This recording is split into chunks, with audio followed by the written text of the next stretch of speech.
Esso Smiles points or cash. Collect all 4. Search Esso Tigers for details. Esso, every smile, a reward.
hi.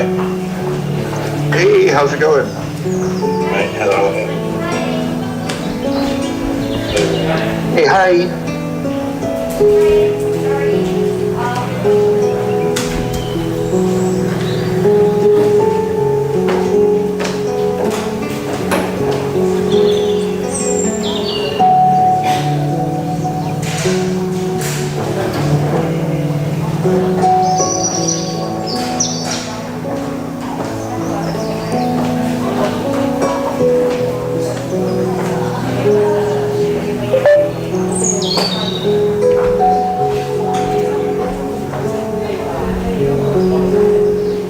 Is everyone here judges?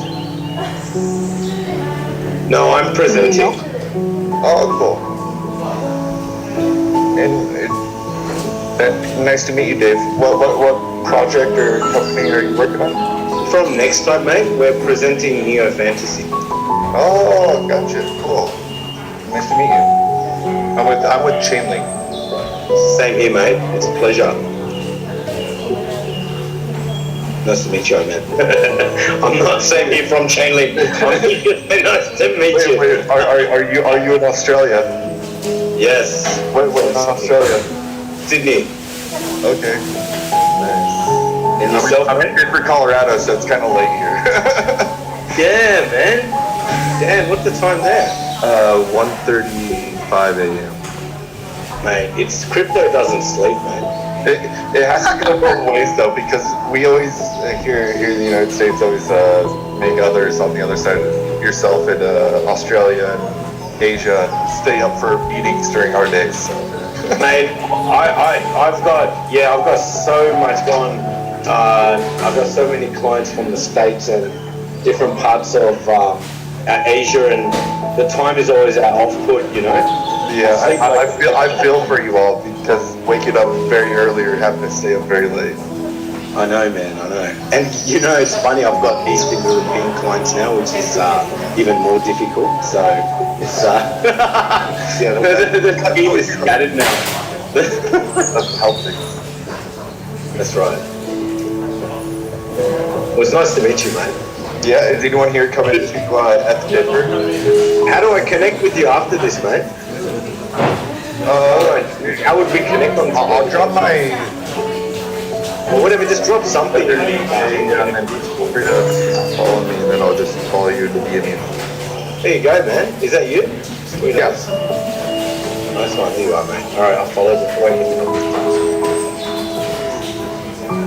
Sweet, mate. No worries.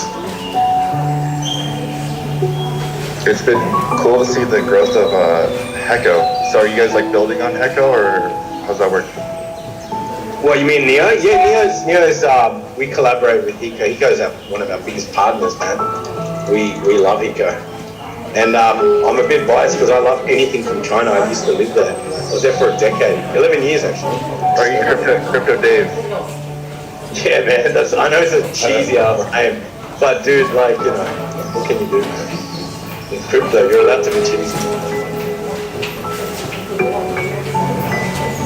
Got it, mate. Got it. Cheesy. It's one of those days. Yeah, you should see my TikTok, man. It's even better than my Twitter. Same name. It's interesting. I really might tell them. Drop your TikTok account here so that we can be your fans. Oh yeah. Like you gotta drop your TikToks. I want to see this. 100%. Yeah, for sure. Do you guys have TikTok on your phone? I've never made anything on it, but I followed it You for a know, while. man, you know what's funny? TikTok is so crazy over like I know my addictive personality, and I was like, I need to just like step away. my wife and I, we are addicted to TikTok. So after the kids sleep, we grab one of our phones.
started, or how does this work? It should be live. I saw the Twitter saying If you have a on link, YouTube if I don't know. Guys, it's live. Everyone can hear you, so stop. Yeah, just be quiet. Yeah, we're on Jubo. That's ticket. Mute in a second. I don't see like the recording that also is live. It's live because my colleagues can tell. They're telling me that they can hear me from outside. TikTok. Yeah. Oh, it's live on TikTok. So that YouTube can know how your wife seeing TikTok every day after. That's right, guys. That's right. Can you share the link in our chat back here?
Thank you, sir.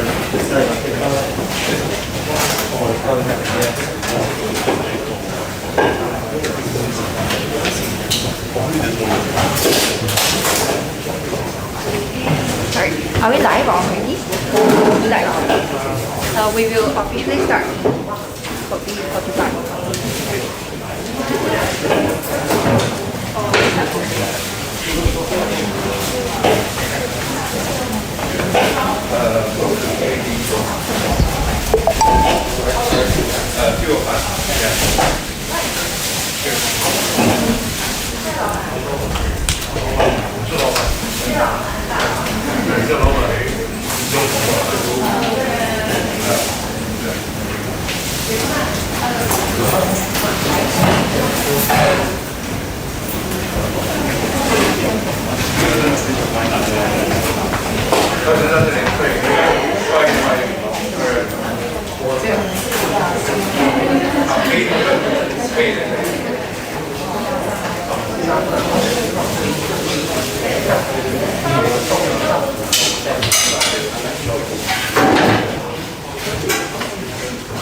那个。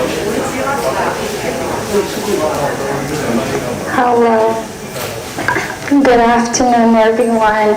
So, sorry for the wait, and our event will begin within 2 minutes. Yeah.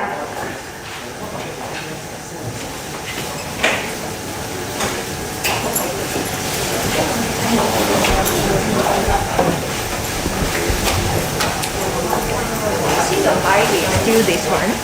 Maybe can we shift to the light? Now it's here. Okay.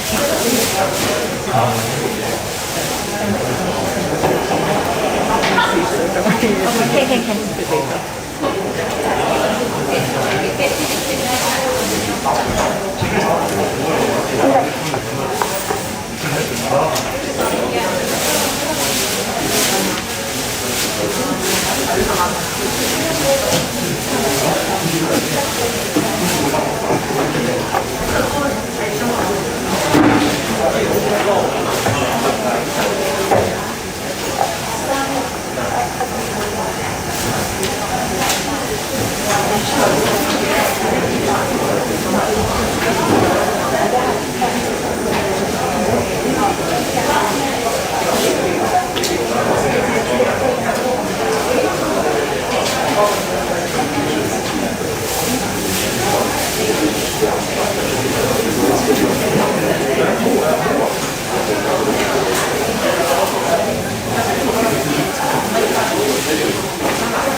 Hello.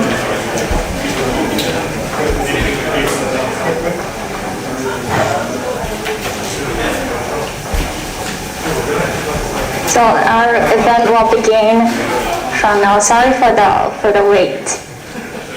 Yep. So good afternoon, everyone. This is Jess from HECO, and I will be the host for today's event. So HECO Demo Day is a Huobi global organized event demonstrating the capabilities of blockchain projects operating on chain. Also, we would like to announce to you guys that we are gonna have prepared our $1 million USTD grant to all our builders. So today's, as you get, sorry, could you, go on. So as you can see from the agenda above, so today's event will be start out with a brief introduction on HECO, then followed by 9 projects, and then in between the projects we will be also having one round of panel discussion and also followed by a sharing session from Huobi Incubator. And then after the 9 project sharing sessions, we will be also having a networking session where you guys can mingle around and also to have the food and snacks that we've provided. So for each project, we will be having around 10 minutes for the presentation and around 5 minutes for the Q&A sessions. So I will be informing the project teams when the time is about to end. Yep. So maybe let's welcome the first project, which is Scheme Matrix, to start off with the presentation first. Yep.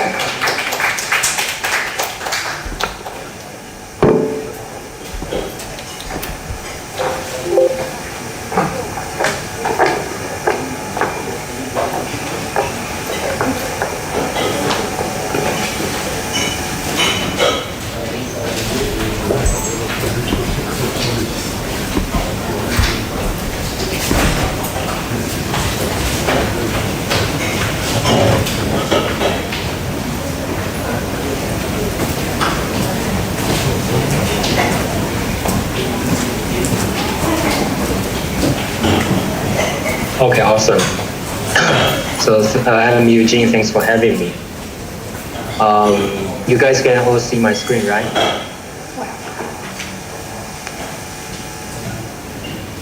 All right. Okay, so Geometrics is the first omni-chain game release platform. We've developed middleware and I'm sorry? I'm sorry. Oh yeah? Let me try my AirPod. 1 sec.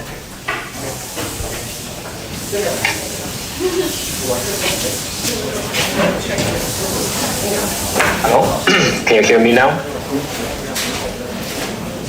Yeah, much better. Okay, awesome.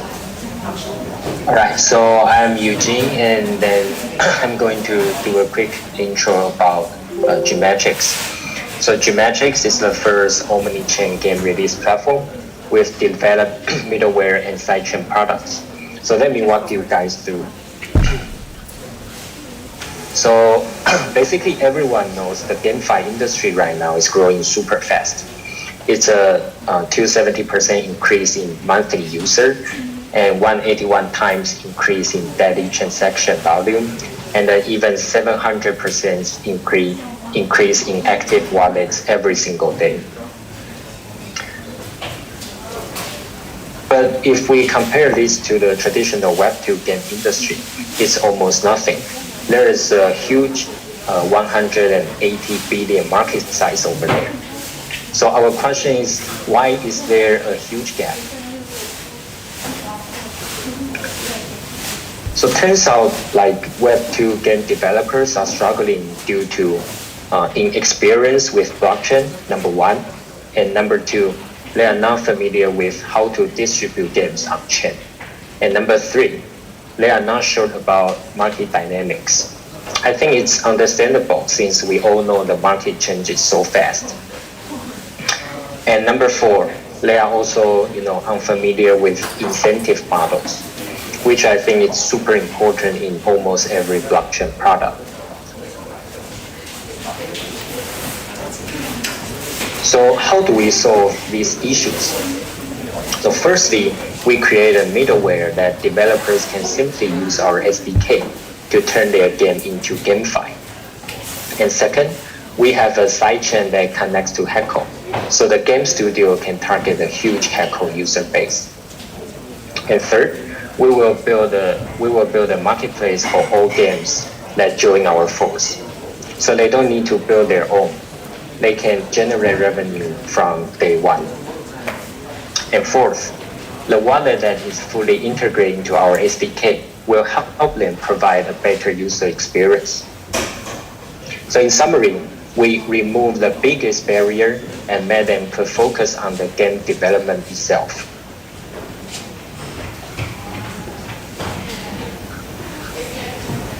All right, so let's take a look at our SDK. So for game developers, once they use our SDK, they don't need to worry about the wallet. They don't need to worry about the publishing channel. Further, we will consult them about the tokenomic, about the on-chain strategies. And of course, they will list their game on our launchpad, and the asset they issue can be traded on the marketplace we built. So as for the game itself, since we create a new sidechain, so the TPS will be guaranteed.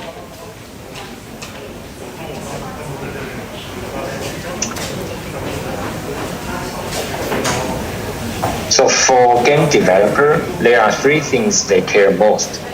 That's wallet, browser, and security mechanism. That's super fundamental in a game. We are the only one in the market that provides wallet. If you go for other solution, user will have to install other third-party wallet, which leads to low user experience. As for the browser and security mechanism, we also provide a beyond expectation quality. Imagine to get all three key components from just one SDK. Right, so several members in our team got experience in sidechain. That's why we have accomplished an EVM compatible sidechain and an SDK package. And also, currently there are 6 games are working with us right now, not to mention the die-hard fans in our communities.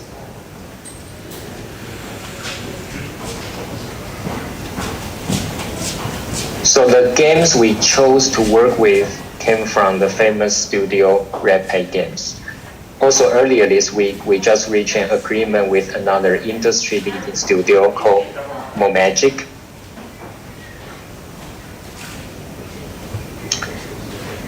Okay, so we are going to issue our Geometrics token. So I'm going to talk about how Geometrics token can do. So first of all, game studio have to stake our Geometrics token to use our service, and also the asset they issue. If they want to put on our marketplace for trading, they have to pay 5% fee, and we only accept the fee in Geometrics token. And the game NFT can only be minted with our Geometrics token as well.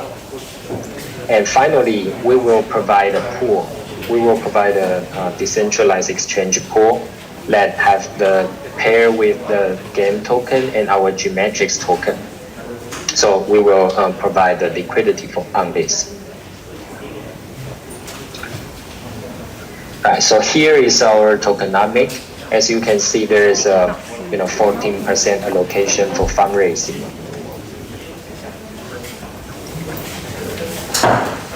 So today we are offering the C round.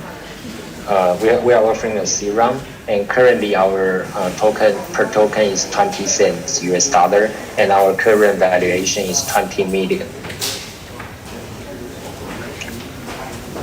All right, and last but not least, so we are the only service on the market. They can simply use the SDK, and then you will get a marketplace, you will get a wallet, you will get a game token linked with our platform token. Also, your game will be listed on Launchpad, and you will have our incubation. All right, so that's my intro about Geometrics, and feel free to reach us through HECO. Thank you. Thank you so much for the presentation. If anyone wants to raise up questions, you can ask me so that I can pass over the mic. Right, so is there any QA section here, or? Does anyone have questions for this one?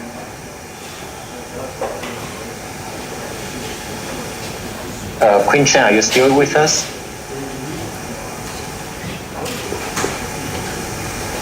Hello? Yeah, so do we have a Q&A? Okay, cool. Right, so our CEO Sam is here, so I think he will handle the QA session. Yes. Do you have any question? Can you ask me?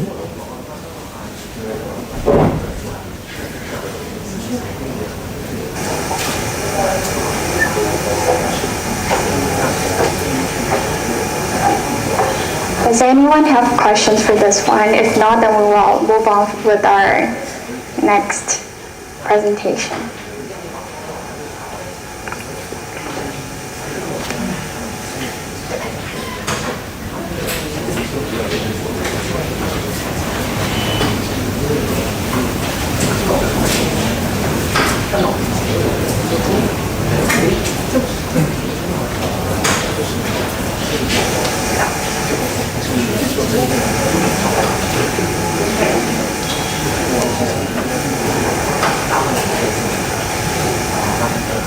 Good afternoon, everyone. So this is Jess from HECO, and I will be the host for today's event. So HECO Demo Day is a global organized event demonstrating the capabilities of blockchain events and also like different kinds of projects that's operating on blockchain. Also, we would like to announce to you guys with an exciting news that we have prepared $1 million USDT grants to all our builders. So just now, I have already introduced to you guys for the agenda for today. So we will move on for the next session, which will be the introduction for HECO. So a lot of people will be wondering what's HECO chain. So HECO is an efficient and also energy-saving plugable chain which supports high-performance transaction and also the compatibilities of smart contracts. At present, hundreds of blockchain projects including DEX, Oracle, GameFi, and also NFT has been running in HECO chain. And then here are the 3 outstanding highlights that I want to let you guys know about HECO chain. So the first will be definitely for sure its high asset safety.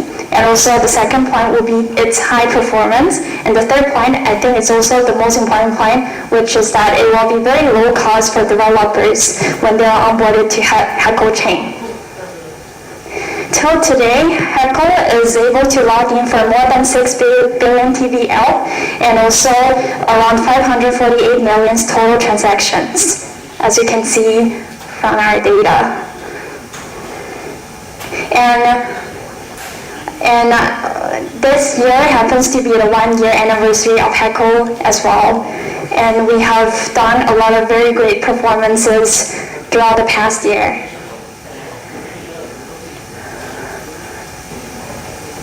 Yeah, and then as you, maybe you guys might not be able to see it, but it's our 2021 ecosystem. So we have included numbers of NFTs, GameFis, DEX, asset management, and etc.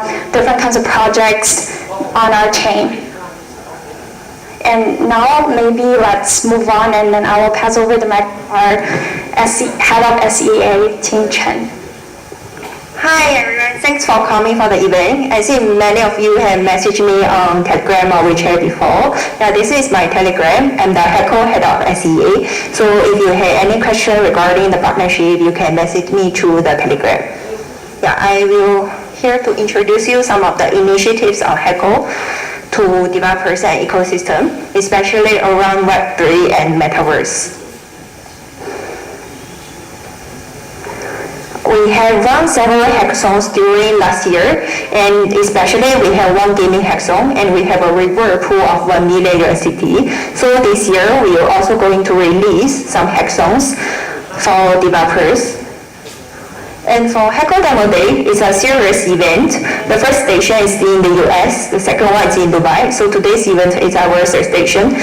So the Demo Day is around all our developers and investors of HECO. And we have launched a new program called Master Builder Program last month. This Master Builder Program is essentially a selection program to prioritize the high quality projects for listing and investment opportunities of Hobby Global. Yeah, we have a flyer to you about this program. So if any one of you are interested in our program, you can check our flyer. And HECO covers a very diverse track for Metaverse. We have 10 different tracks, and we have focused on GameFi. And for GameFi, we have a diverse GameFi ecosystem. And some of our HECO native flagship projects are like Plato Farm, NextType, and XDAO. They are all the flagship projects on HECO. Moreover, we also have strong support for the Web3 track. And we focus on the DAO projects, infrastructure applications, and the creator economy platform. Yeah, that's a basic introduction of HECO. And this is our official website and Twitter. And this is our email and my Telegram. So if you have any questions, you can email us or message me. Yeah, thank you. I think we will move on to our project pitch and the panel discussion.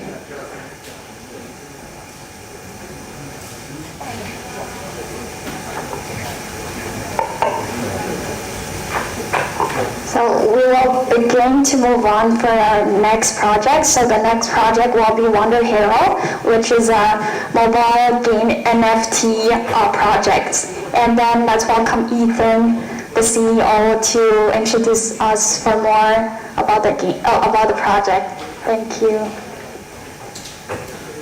Next. Okay.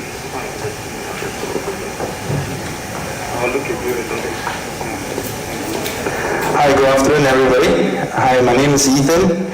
I'm the co-founder and CEO of Wonder Hero, a play-to-earn mobile game.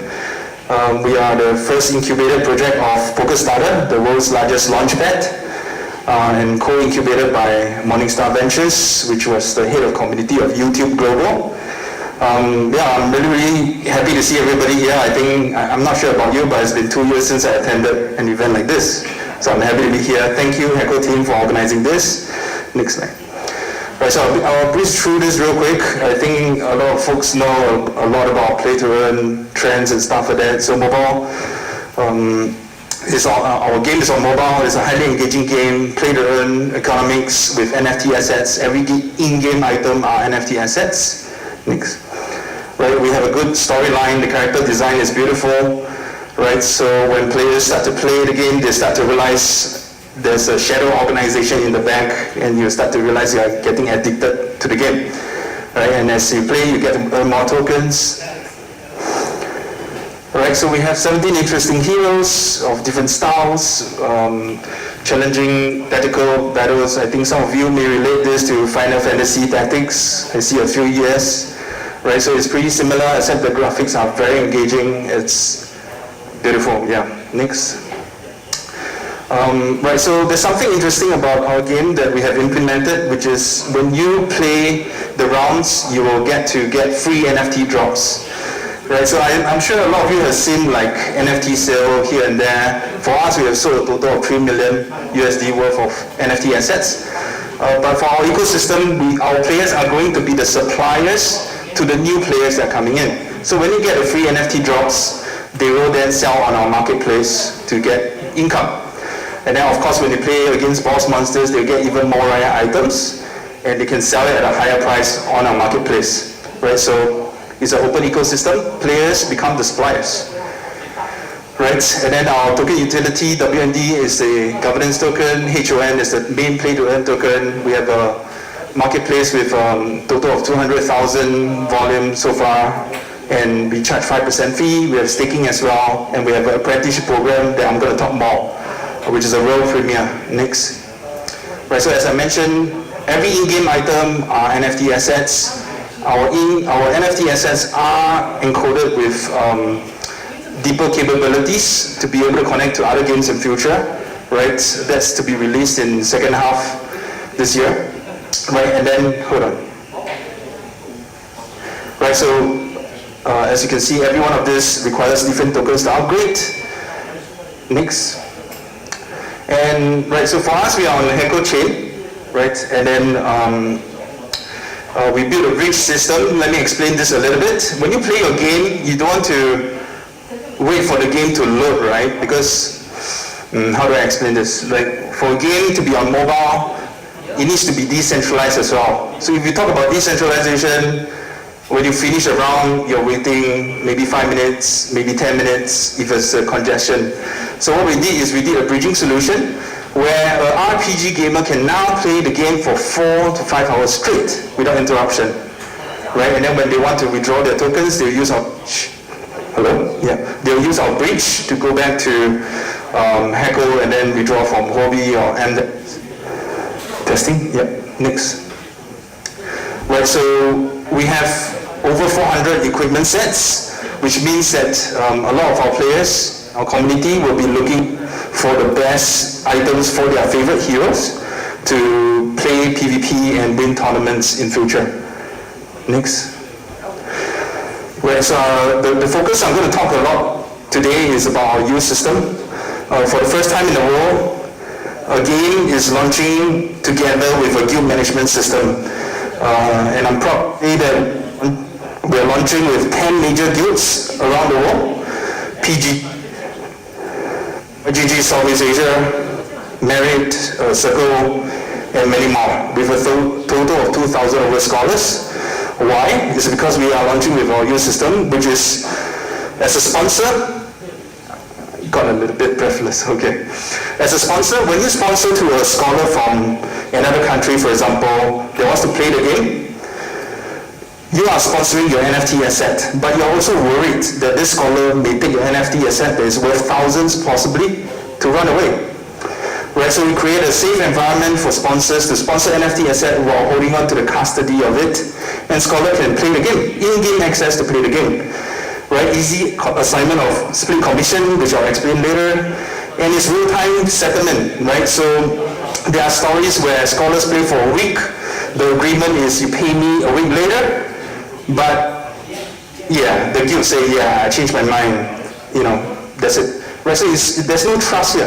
So we built a system where the moment I play this game, the moment it's completed, the token is assigned to my personal wallet immediately. So I don't feel cheated.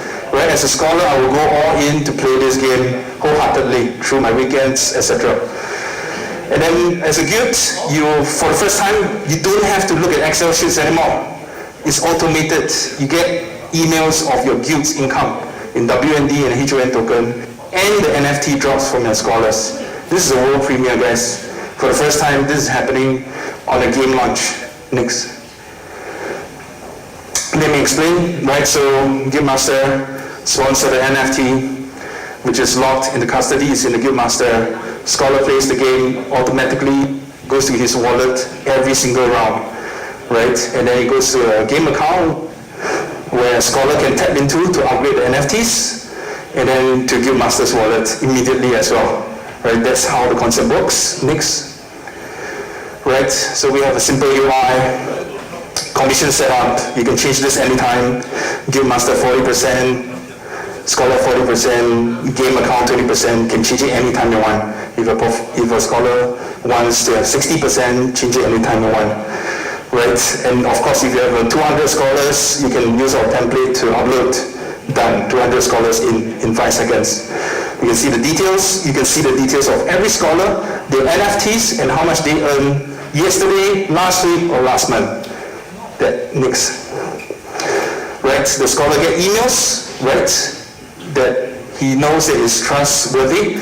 This is the password, etc. Your commission is this much. This is the wallet that is assigned, right? Your own personal wallet. You're good to go. You can play the game, right? And also there are emails to say how much you got as a scholar as well. Next, right? And as I mentioned, there's this daily reports, but you can also log in to see every single performer in your guild. And moving forward, I mean, this is the game for Wonder Hero.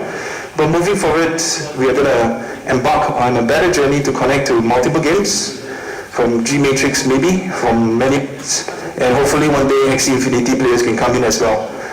Right, next. Right, so we're doing our beta right now. It's ending on 25th of January. You can check us out, play the game, and earn tokens. Next. And that's it. So your gaming passion is your greatest asset, and this is my Telegram.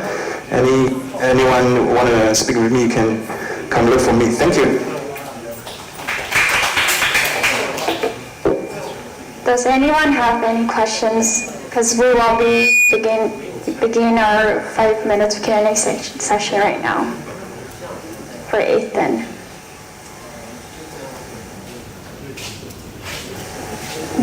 If not, then I think that's the end of the presentation. Thank you so much.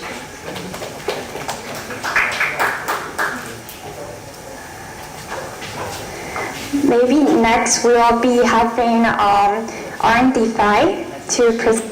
And RMDeFi is a capital management platform. So let's welcome Frank for RMDeFi to introduce about the project. Sorry, Brian. So good afternoon, everyone. So I'm Brian. So today I'm going to introduce our platform EDC to you guys. Oops. Okay. So this is the agenda of the day. So first I'll talk about our company's background, and then our company's performance and some of the extra feature of our company. So what is EDC? So EDC in short is the undefined. So it is a defined protocol platform which has several functions. For example, like the aggregated wealth management and the trading and cost shrink. So actually our founding member come from the top tier tech company around the world, for example like Microsoft and Google. So our CEO was a former Microsoft researcher and who will be currently in charge of the world project progress. And our CTO, he have a lot of experience on the smart contract development and also some of the defined project. And our product designer is a Canadian designer who have worked in the Canadian #1 art design company. And our quant lead is come from the investment department of the SciTech. And also our technical engineer was a former Google engineer who is also experienced in the defined project. So next, I'm going to talk about the performance of a company. So actually the total value log of our EDC has exceeded $200 million after we launched the platform in 2 days, and the highest record exists around $500 million. And recently the total value log has remained at around $160 million. We have more than 60% of the market share of the HECO fall track. And also we have more than 50,000 of the users around the world. Okay, so next I'm going to talk about the tokenomics. So we actually have 1.1 million token limit, 6% are owned by our team and 94% are from the circulation. So we have a positive feedback mechanism. So we will use 90% of our revenues to repurchase the EDC token, and then we will distribute it to our EDC holder. And we also will use 5% of the revenues to repurchase and destroy the EDC. The remaining 5% will be used to purchase the HT, and then we will airdrop it to our EDC holder. Yep, so I'm going to talk about some extra feature of the EDC platform. So we provide a locking mechanism so that want to strengthen the investor confidence, and also the profit of the EDC platform will be used to purchase the EDC token, and then we will give them as a reward to our EDC holders. And we also provide a burning mechanism so that we can increase the liquidity of the user in the lock pool. Yep. So before I end the presentation, I want to tell you guys some of our exciting future plans. So,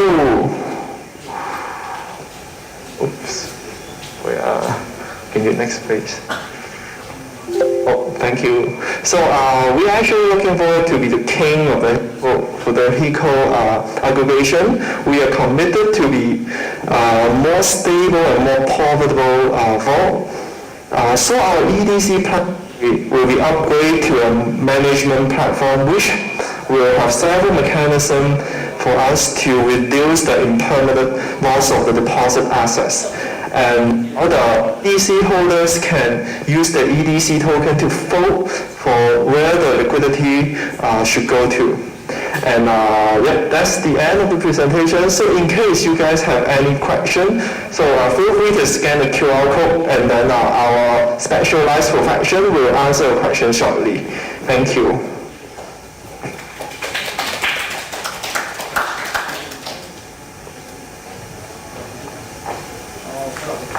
Thank you so much for the presentation. If you guys have any question, can just raise your hand so that I can pass over the mic.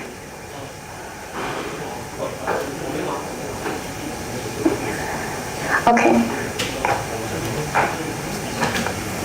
Hi Brian, just curious, how did you get the TVL ready that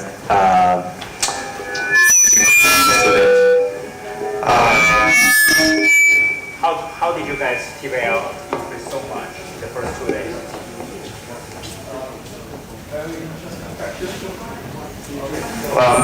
Interesting.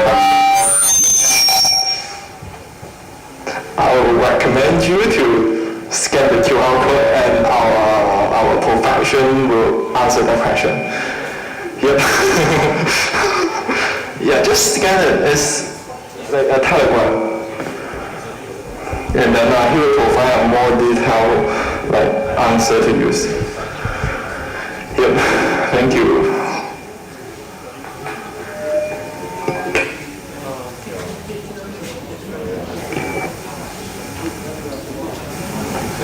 Yeah, maybe let's continue and go to the next project, which is called Upstart. And then the COO of Upstart, B. Fei, will be presenting for us.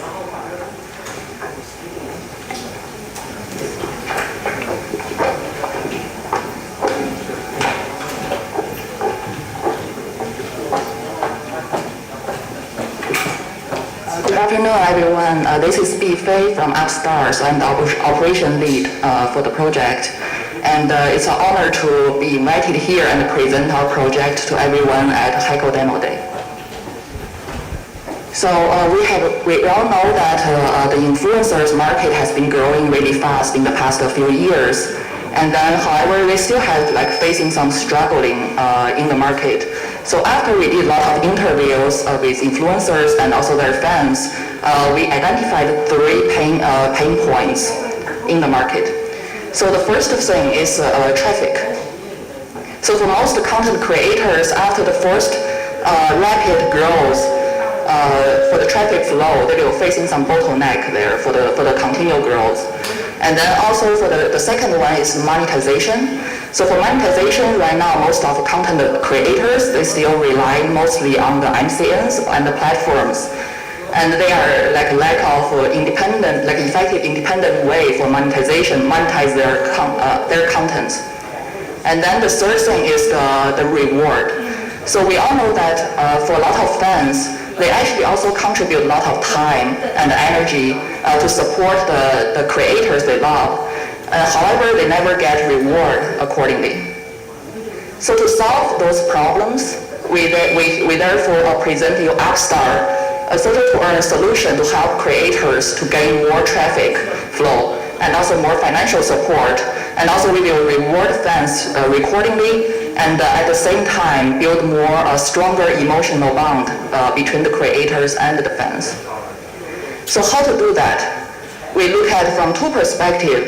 First, from creators, we're gonna design a task system to help them gain more traffic flow. And also we will leverage on the NFT and our token ecosystem to help to give them more option to monetize on the contents they create. And then we will also design, from the fans' perspective, we will design a reward system that we will, for the dedicated fans that contribute their time and energy to support the creators, we will give them a reward accordingly. So here is some more details. We will see that we will design a task system that creator will list their tasks. And the task could be watch the latest video they publish on the social media, or could be a shared link, and it could be just follow the creators. And then at the same time, creators will also set up the rewards. So when they set up the rewards could be some NFTs that those creators design. And could also be some exclusive contents that only those fans could get the reward, could watch those contents. And then for fans, after they complete the task that creator creates, then they can get some reward as a utility token, which is love token in our platform. And then by using those tokens, they can exchange for the reward that they like. And here we're gonna watch a short demo video to see how it works, to get an initial idea how it works.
detailed explanation. So first, let's take a look at the task system. So basically, this is gonna how it looks like when the creator posts a task on our platform on the task page. So for example, if the creator is like a dancer and he could be like, okay, check this video out, his dance, the latest dancing video he posts there. And then if his fans go to click it and watch the video, he will get like 10 love token as reward. And here you may think, okay, I get it. Like if I give like those token incentive, maybe fans will be like, okay, their original fans will be like, okay, more incentive to check out more videos, so you'll gain more traffic flow there. But then another problem is how can they gain like new fans, right?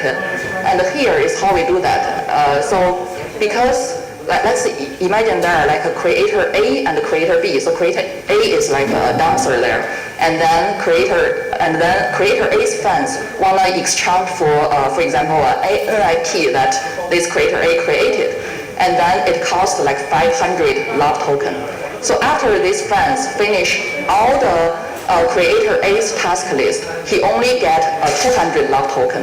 So where he could get the rest of the 300 love token, he may be like, he could be also like enjoy watching some gaming video. So then on this task page, he can find some other like gaming creators and then finish his task to gain more love token there to do the exchange. So that's why when we put all those different tasks from different creators on our task page, then for fans, actually, they will start to, for those gaming, for example, in my earlier example, the gaming creator, he actually there is a chance that he could gain the new fans because these fans, the creator A, this dancing creator's fans, after he watched the gaming video, he could be like, find out that he also like this gaming creator as well. So that's how we help them to actually have chance to also gain new fans by increased exposure of this creator to the fans from multiple platforms. And then for the reward system. So reward system, as earlier we mentioned that it could be like an NFT that creator creates, design, or it could be like some public shout out, or it could be like a private channel on Discord, only open to limited number of fans, or it could be some special events. For example, like it's like a birthday event, and then the influencer could be like say, okay, happy birthday, and do a birthday song for the dedicated fans. And then basically how we design our reward system is by focusing on the reward that could help them to build a stronger emotional bond between the creator and fans. And then here is our token economy. So we have like three kinds of token. First is USR. USR is our only governance token. And then love token is the utility token in this circulation on the platform. So basically you gain love token by finish the task and then use the love token to exchange for the reward. And then the third one is the fan token, but this is only for the selected creators. Then we will help them to issue their own fan token. And then after we talk through the problem and our solution, now we need to think about, okay, is the market size big enough, have big enough potential and demand there for this market? So we know that influencers market is like around 14 billion in 2021. And then for the NFT market, it's around like 20 billion in 2021. So the total addressable market, combined that influencer market and the NFT market is 34 billion. And then our served available market is estimated as 60% of the total addressable market because we only want to target at creative and performing content creators. So that's around 20 billion. And then our target market, we will target at mega and mid-tier influencers. So that's a little bit less than 50% of all the creative and performing content creators. So that's put it at 9 billion, around 9 billion. And then our beachhead market, we're gonna target at Southeast Asia and North America. So that's around 3.7 billion. And then compared to our competitors, so here the x-axis is like going higher is like higher user base, and it's like lower user base to higher user base. The y-axis, that's y-axis, sorry. The x-axis is from the influencers harder to monetize to like easier to monetize. So compared to traditional social media platform, they are like have higher user base, but then it's harder for influencers to monetize on those platforms. And then for the more like those blockchain social-fi platform, they are only focused on blockchain users, and so that's why they have lower user base. And so that's put our Upstart at a unique position because we have a combination because we not only target at blockchain users, we also target at those traditional media social media platform users. And then that's put us at a unique position that we will have higher user base and also it's easier to monetize on our platform. So our market entry strategy, that's pretty standard. First, we're gonna have early adopters. So for example, like first 1,000 special reward package, we're gonna give incentive for the early adopters. And then we also have partnership with MCNs. So MCNs will onboard their creators as well. And then we will also, the third one is, we will also have like reward for those creators to bring their fans onto our platform. Here is some cost revenue projection, so financial projection. At the beginning, we will have like we plan to launch our alpha version second quarter this year, and then the official version third quarter this year. So for the quarter 3 and quarter 4, we will still have negative cash flow because at the beginning there will be like a big marketing cost to onboard those users. And then going forward, we will start to make positive revenue, and then we expecting to make more than 6 million revenue in 2 years based on our projection. And then at the end, just give a summary for the business model. So our value proposition, a social to earn platform where creator can get new traffic flows and then get more financial support and also like emotional support from fans. And then fans can get reward by participation. And then our target is mid-tier and the mega creative performing content creators and also young fans. And then our key partner is gonna be those social media agencies and then also the social media platform. And then here is just our cost structure and then the revenue source. So revenue source is gonna be mainly be the commission fee from the NFT and also merchandise sales and also advertisements revenue there. And our token. So token, right now we are on a private sale.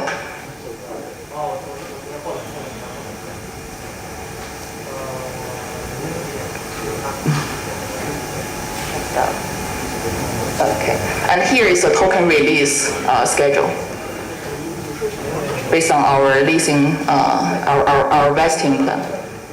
Okay, and here's our operation team. So we have total, we have 35 years experience, and we cover like all the different like business unit functions. And then next page. And we also have a strong tech team, like over 30 years experience total. Keep going. Yeah, here is advisory. Next one. Yeah, thank you everyone. Is there any questions?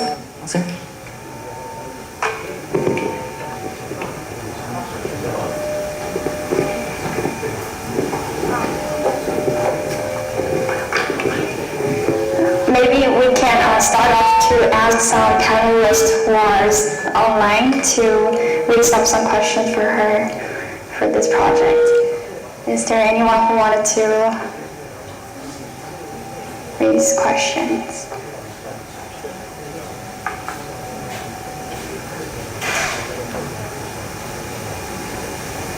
Anyone wanted to ask questions here? Yeah. Hi, I'm Rachel from Hobby Ventures. Could you explain more about the token utility?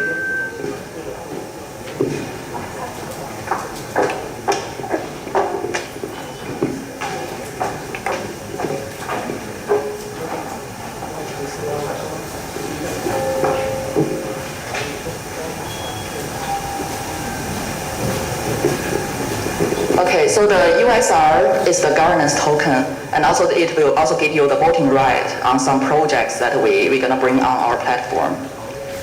And then it's also gonna share, basically be the main token that share the revenue flow. And then the love token, this is just utility token. This is basically trying to be like circulation on the platform. As I mentioned earlier, like the task system, you will gain by finish the task, you will gain the USR.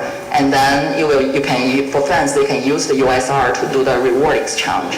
And for example, like those special event or like NFT. And then it also can, so basically it could be gotten by the task or staking, and then also token sale. And then we will also design like a repurchase program to help to ease the inflation there. And then the fan token is only for the selective creators. So basically the top tier creators that have enough fan base, then we will help them to issue their own token. Is there any other question? Hi, this is Francois from Fundamental Labs. I was a little bit confused when I checked the mechanism on the platform. So you're saying this firm is able to verify a fan's activities when they are following their interest person. So what mechanism do you use to verify whether they have viewed a certain video or something? Like, are the content hosted on the platform itself, or is a third party like YouTube, Instagram? Thank you for your question. Yeah, that's actually important. So we are not gonna create our own content. The content's gonna be all on either on Facebook or YouTube or wherever the creator publish their own content. Because at the beginning we don't want to be the direct competition, bringing the direct competition with those big social media platforms. So that's why it's more like they issue the task. The task earlier, as I showed in the presentation, is like a page and with a link and with some brief introduction. And then once fans, they click on that link, it will redirect them to like Facebook or YouTube or other place, to other platform to watch the video.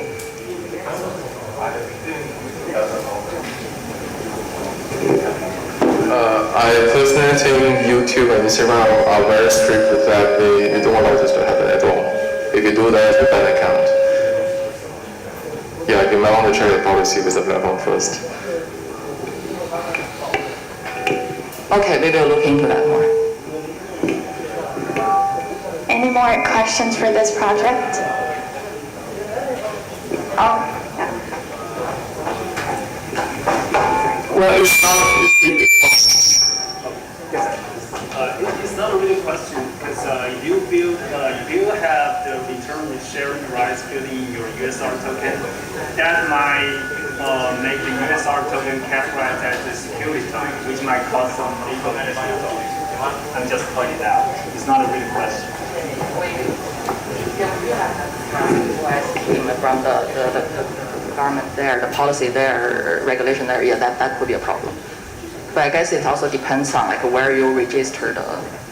No matter where you, well, I don't know if there's any country nowadays on this planet that if your token is secure token, you can get away.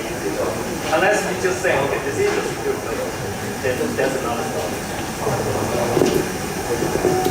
That's one problem that every token tries to avoid. Right. Definitely from the because we also talk with a lot of the other projects. Definitely for the team that registered in US, they're definitely trying to avoid that. I need to look into more on the. Okay. Thank you for.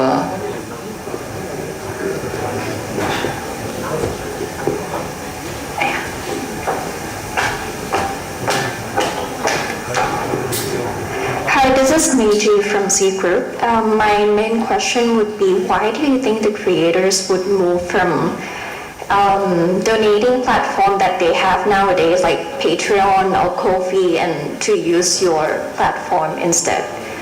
When in fact it probably has less liquidity, because when they receive the incentives in money, it's easier for them to expense elsewhere.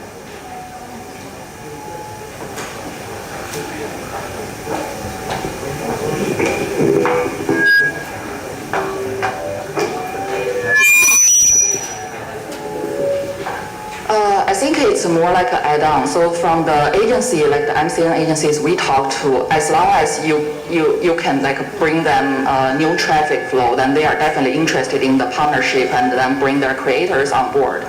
Because for them, like as I mentioned at the beginning, we are not going to, like for the early adopter, we are not going to charge them any fees. We're actually going to also give some incentive to get onto the platform.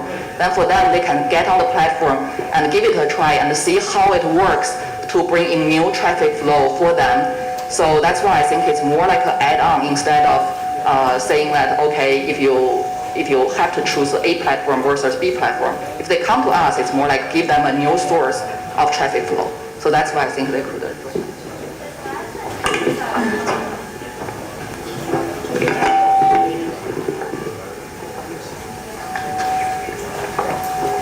Does that then mean most of the creators with a lot of follower base might not be so interested in using the platform, since that, I mean, they might not need so much of the traffic generator?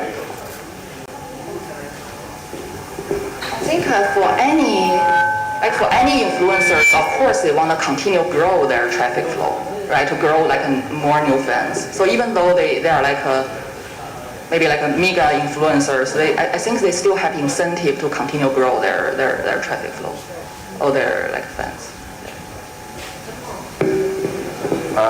Okay, this will not be a question, this will be a comment, just my personal ideas with that. Because for this entire project, the general direction of the idea is great. But implementation-wise, it might be because you haven't been an influencer yourself, or you haven't been a great fan of any big influencer yourself either. Because the way that people interact with each other on different platforms are drastically different. And it actually doesn't make sense for you to reward users and fans monetarily, because the balance of the economy, it doesn't make sense, because we are making such a small revenue, but you are going to reward the users per their action, right? Which means we don't have any much money to actually pay for the cost of the user acquisition. And users won't really go to view a video just for the few cents, or maybe a few dollars, or pretend that they just doesn't really reward them. So, and I somehow disagree with some of the facts stated over there. Let's say some users couldn't really monetize their work. That's actually not true. I know quite a lot of friends are making good money on Bilibili themselves, and they don't really need an agency or MCN company to help them.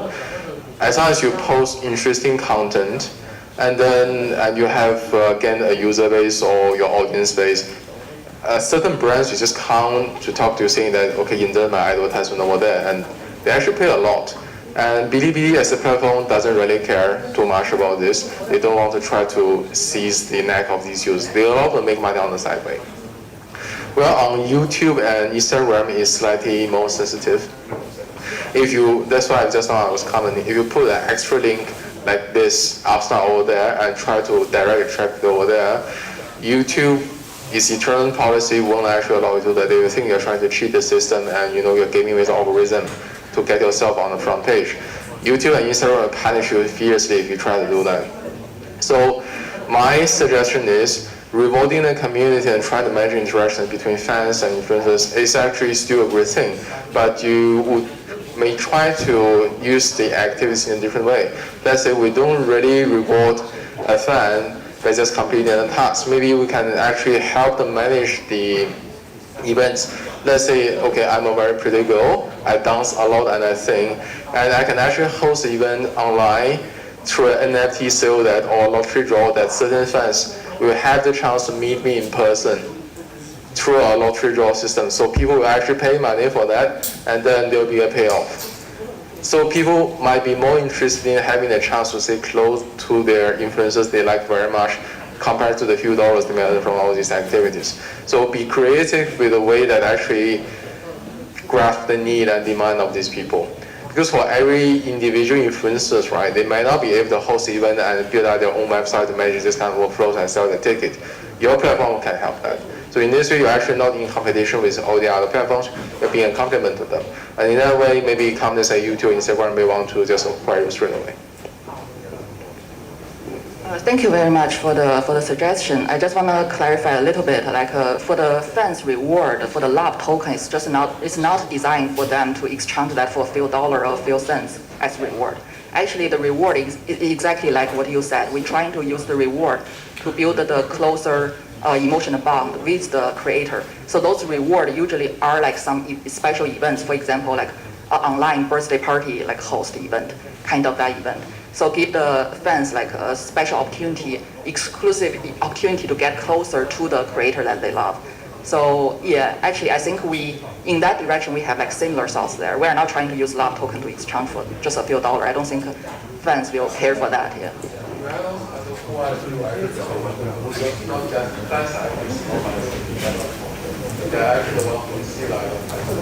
Whoever takes the most money out of the sponsor, you might want to simplify the process to this one person. And for the system allows the sponsor to pay for their users for contracts. Because for each user, they only go through a 4 advertising per month, and then that's called capital grab. In this way, we can create a like all the formats to verify. On the other side, if we Google or Microsoft or any income or Google advertisement or whatever using influencers, we can use our system to verify and then they will be smaller. Okay, got it. Thank you for.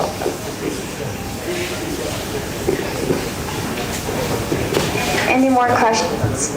Sorry, Yeah, so for now, right, I see some projects like SCAD, Launchpad NFT. So they are the services running for the NFT projects. So probably you guys can think about like how to work with existing platforms, and also so many stars. So I talked to so many IPs. So those people or those celebrities, they want to go to metaverse. So that's probably their main task. So maybe you guys should think about it. Or maybe, do you have any plan for that? Yeah, sure. We will consider more about that. All right. And thank you for all the quality communication here. Yeah. Guess we take too much time. Yeah, thank you so much for all the projects, and actually we've reached halfway through for all the project presentations, and now we will be having our panel discussion time. So my colleague Kevin will be the host for this event.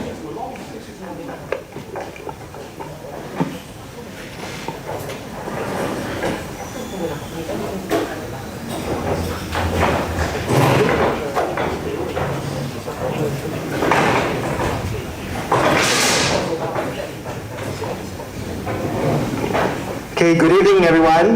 Once again, thank you so much on behalf of HECO for joining us at the HECO Global Demo 2002. My name is Kevin. I'm from the Huobi Group Global Marketing Team, and today I'll be facilitating the panel discussion.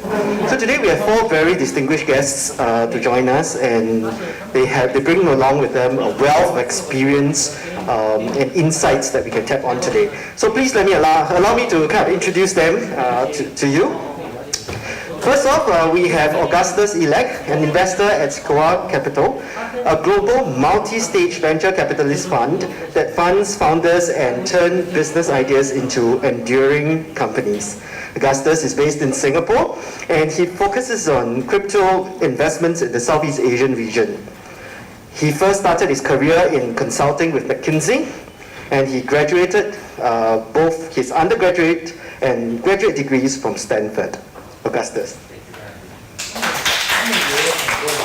Our next guest, Kevin Shaw. Kevin is the founding partner of Bitrise Capital, a venture capitalist institution that has invested more than 100 projects focusing on blockchain. Its main investment direction is digital currency and mining, and Kevin brings along with him 15 years in blockchain technology as well as finance. He graduated from NUS and has an MBA from Zhejiang University. Kevin.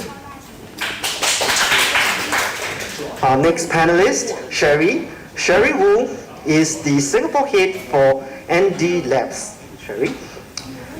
It's a metaverse-oriented decentralized storage computing services provider.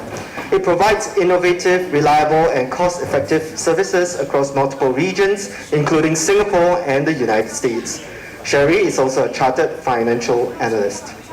And finally, a colleague of mine, Zoe Hu, it's a project manager with Huobi Incubator, the project incubation arm of the global leading exchange Huobi Group. She's a full-cycle project incubator that integrates industry research with investment funds, incubation processes, and accelerators. Zoe has a master's in analytics from NTU. Okay, for the next 30 minutes or so, what we're going to do is that we're going to talk a little bit more about a few topics surrounding crypto adoption, some trends in venture capitalist funds, especially in this region, and we'll round it up with a little bit on blockchain-related activities in Singapore. So to get us started, we have been talking a little bit more about crypto here, so let's find out a little bit more about what trends do we see in the market for retail and institutional crypto adoption. Maybe Augustus? Sure, happy to, and thanks again for having me. It's a big topic, right? I think we are super excited about first of all, the inflows that we're seeing into the sector, right? The demand that's coming up, especially on the retail side, but more and more on the institutional side. And I think capturing that demand and investing in products and services that cater to those segments is very, very interesting to us. So as an example, maybe on both sides, on the retail front, we are super interested in products and services that, let's say, cater to the next generation of mass market retail investors. These are our parents, our uncles and aunts, the ones who are asking us, what is a Bitcoin, right? What is Ethereum?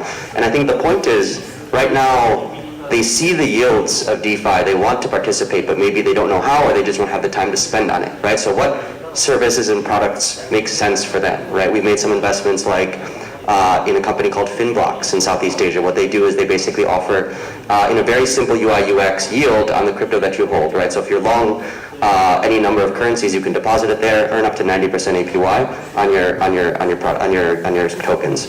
Another one might be something like Index Co-op, which is another investment that we led. They do on-chain ETFs and indice products, right? You can think why that would make sense, right?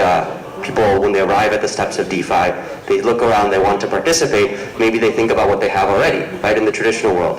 In my 401k, the most popular product is probably these ETFs or index funds, right? So we think it makes a lot of sense as well. On the institutional side, very, very quickly, it's a little bit earlier. Obviously, financial institutions, traditional financial institutions are starting to make their way in, and everyone's excited. Asset managers, banks, even sovereign wealth funds, we've had discussions about how to participate in crypto. I think for us right now, what is missing is potentially some key infrastructure that would enable these institutions to enter the segment. So things like custody or authentication. We made an investment that was actually just announced last Wednesday in a company called Web3 Auth that's helping for non-custodial single sign-on authentication for dApps, but also theoretically for Web2 institutions at some point in the future.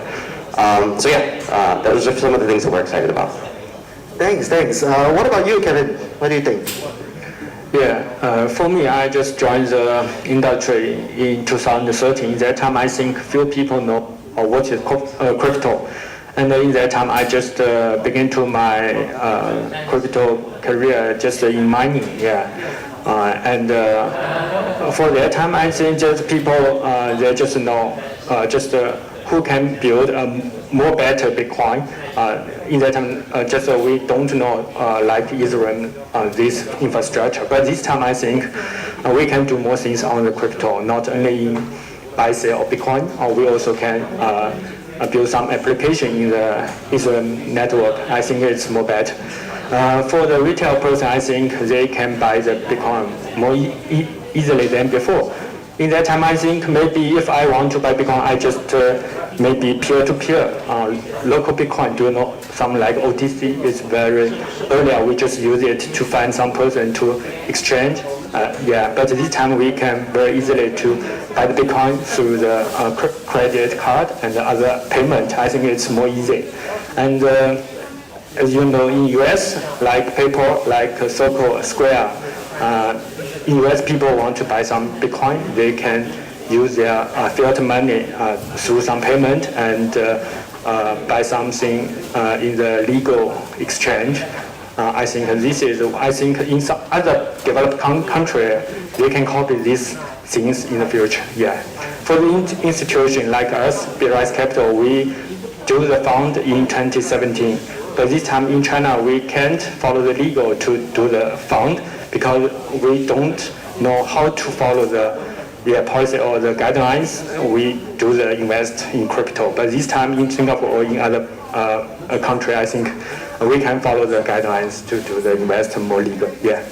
And for our institution like family office and hedge fund and some traditional financial, how they can join the crypto world. I think some infrastructure is very important, like custody and some more safe company to help there to build the safe the risk financial and something to help them to handle the business each time. So I look forward to maybe 5 or 10 years, more and more retail client and some institution can do more investment in the crypto. So this will be happen very soon. Yeah, thank you. Thank you. I think it's really interesting, right? We are hearing that demand is kind of building up on the retail space, and especially when we are looking at in this front, right? The knowledge of crypto has also kind of grown, right? From really just basic stuff on how to transact to now DeFi and a little bit more. On the storefront, I also hear a very good summary from them about, infrastructure is very important. And later on in the discussion, let's talk a little bit more about regulations, especially in this region.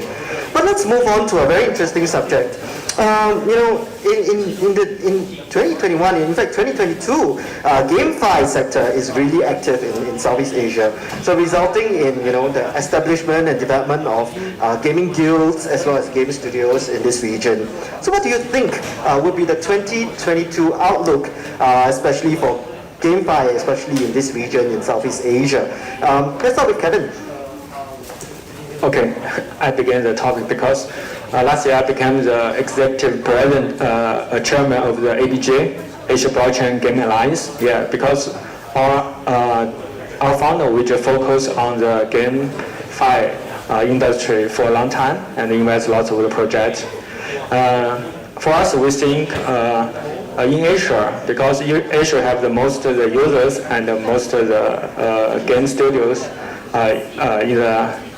in the traditional game industry. Also, we find in the blockchain gaming area, we also find some very big name game enterprise like Animoca brand, Sky Marvis, and YGG. These also based in Asia. So I think compared to the American and Europe market, Asia have the genes in this area. So it's different. So we look forward to maybe this time we find lots of the projects from Vietnam, and Thailand, and some SEA. But also in China, we also have very good game studio and other very good team to do the game industry. But as we know, China's policy is not so good for the industry. So this time we find some good project in Asia. Yeah, Asia. And as we know, yes, Axie Infinite is a play-to-earn game. It's a new project, but in the last year we found in the daily revenue, Axie Infinite is more than God of the Kings in China. So it's amazing for us to find a new industry just happened. Yes, we want to find some new trend in the gaming industry. Yeah, thank you. Thanks, Kevin. I really like the way he put it, that gaming is in our genes. Oh my goodness, here in Asia. Okay, let's hear from Zoe then. What do you think about the outlook of GameFi? Thank you for having me here. I'm Zoe from Hobby Incubator. Crypto gaming definitely was having its moment last year. With the play-to-earn model and the tech giants keep fighting on the metaverse. So I believe this popularity will continue in 2022. Facebook is now called Meta, and Microsoft 2 days ago just gobbled up Activision Blizzard on its $69 billion metaverse bet. When it comes to an open metaverse, I don't see a more compelling alternative than crypto. Let's back to the crypto world. Given the economics, the top 3 revenue-producing DApps on Ethereum in last 3 months is Axie Infinity, OpenSea, and Uniswap. So it's obvious. And what's more, Axie's growth is slowing down, but the play-to-earn model it's pioneered will continue, I believe. And also, GameFi are not even available in app stores, which means the customer acquisition cost is down to 0. But with this 0 cost, it brings millions of users and $1 billion market cap in less than 1 year. It's really amazing. Therefore, I think the crypto gaming will continue its heydays. And last but not least, taking this view, we will pay greater attention to GameFi aggregator, GameFi tooling, and metaverse infrastructure. That's all from me. Thanks. Thanks, Zoe. How about Augustus? No, very similar thoughts. I think we are super excited about the potential of gaming and GameFi more broadly in our region. I mean, I assume everyone is broadly familiar with play to earn, but just for those who are not, I mean, the concept is quite novel, right? The idea that you, from let's say a lower socioeconomic band somewhere across the world, can earn maybe 4 times your daily living wage by doing some sort of work in this game or playing the game even, earning a fungible token and changing that for real world assets, right? So I think the concept is incredibly compelling, and especially in our region, right? Like, my family comes from the Philippines, right? And for broad swaths of that country, like, it's transforming lives. Like, it's not just narrative, I promise. And so we're super excited. I think the long-term vision here that we're really underwriting is the idea that this could theoretically serve as the central on-ramp for broad swaths of the global populace that would never enter crypto or would very unlikely to enter crypto by any other means, right? Imagine, some of these segments going straight into DeFi or dealing with some of these more complex protocols. Perhaps not, right? But what is more likely, in my opinion, is that they're starting to play this game. They're leveraging the Ronin wallet, and then we have financial services built on top of that. So that's very interesting to us. I think what we're looking for this coming year is as my peers mentioned, I think we're going to see a lot of games launch, and so it will become much more important that the game is actually fun, right? We have strong trad gaming talent that's starting to enter the space, and I think those are the teams that we're most excited about underwriting, innovating not only on the gameplay side of things, but also just on the tokenomic side of things. I know one of the central concerns that you'll often hear is how sustainable is that model? Well, that's a question of how can we innovate with new currency sinks, new currency taps to really get the flywheel going. So yeah, also very excited. Thank you. It seems like all our panelists are very excited about the GameFi space, especially in Southeast Asia. Potential is really large. It's bringing about new cost structures, and it's really driving an impact, even down to socio-economical spaces here, creating new opportunities for both businesses as well as people, and it touches people in a very, very intimate manner, right? It's kind of life-changing in that sense. That's really great. So we know on our panel today, we really have quite a number of VCs. It's great. Our venture capital funds have invested a record of $30 billion in crypto companies in 2021. And I'll give you some contrast, right? In 2028, the all-time high, it's about 8 billion. And so we were looking at 30 billion, almost 3 times of it, right? So of course, that illustrates kind of like a heated market, but at the same time, it also shows the large variance of cryptocurrencies and companies, right, attracting venture capitalist investments, right, and then namely exchanges, brokers. So what do you think about this trend? Let's start with Sherry. As a president of Cross Network, I would like to produce you our foundation of the Cross Network is a non-profit incubator that provides money and specialized grant and the technology support for the projects in their ecosystem. And it's operated and registered in Singapore right now.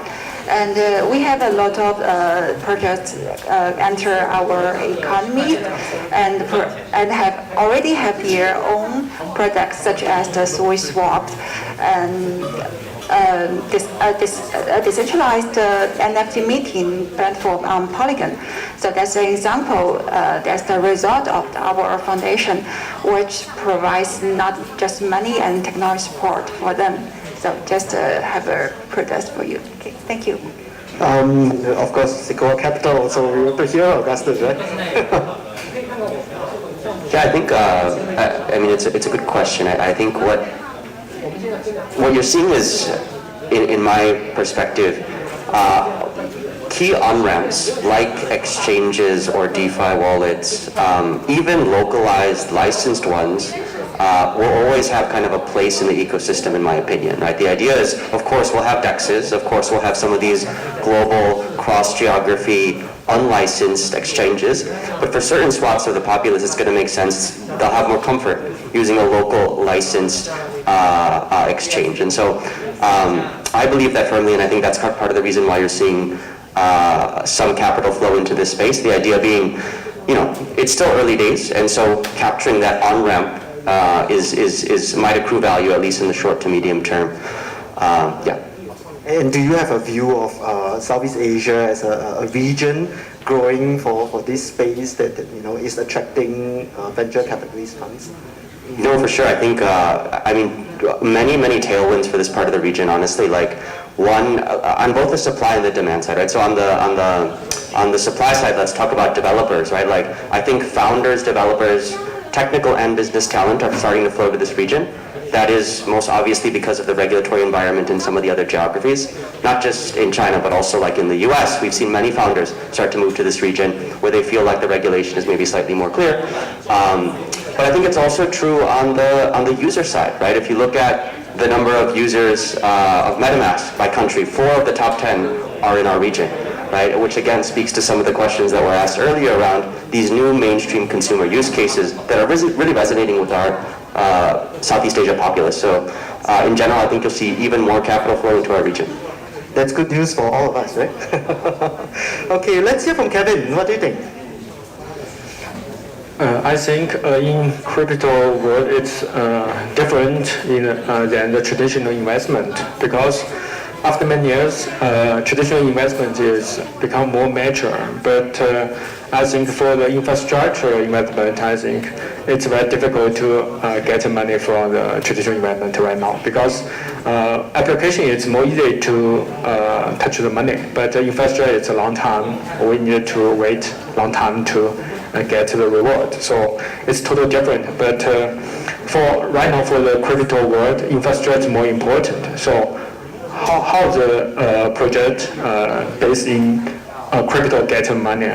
We have the spatial ecosystem in the crypto. We can get fundraising very easily from the token issue. Yeah, and we have lots of the exchange, central exchange and decentralized exchange. It's very easy for us, ideal or just a listing on Uniswap. It is more easy to exect like Nasdaq and other stock market. So I think it's more advantage than the traditional financial world. So this is what attract more and more not only the project, also some investor and some traditional financial. They just have more interest in join the industry. And I think in maybe 5 or 10 years, we can stand to speech to dispute more and more about the crypto to lots of the people. Right now, we just maybe a few people, we just talk about the new topic, but maybe 5 or 10 years, it's very normal for us to talk about how we just invest crypto and make money from crypto, and something like we just use stablecoin to buy the coffee, I think. But I think this is happening in Singapore. Yesterday, I just met some people from formal pay. They just can help you to buy some maybe some luxury and some car just to pay the Bitcoin or the USDT. I think it just happened. Yeah. Yeah, great. I think we were not only seeing, and I get your point, and earlier, when Sherry shared, it's not only just profit-making ones, even non-profit organizations are coming in to kind of fund this space. So it's indeed a clear signal that the potential is really, really great.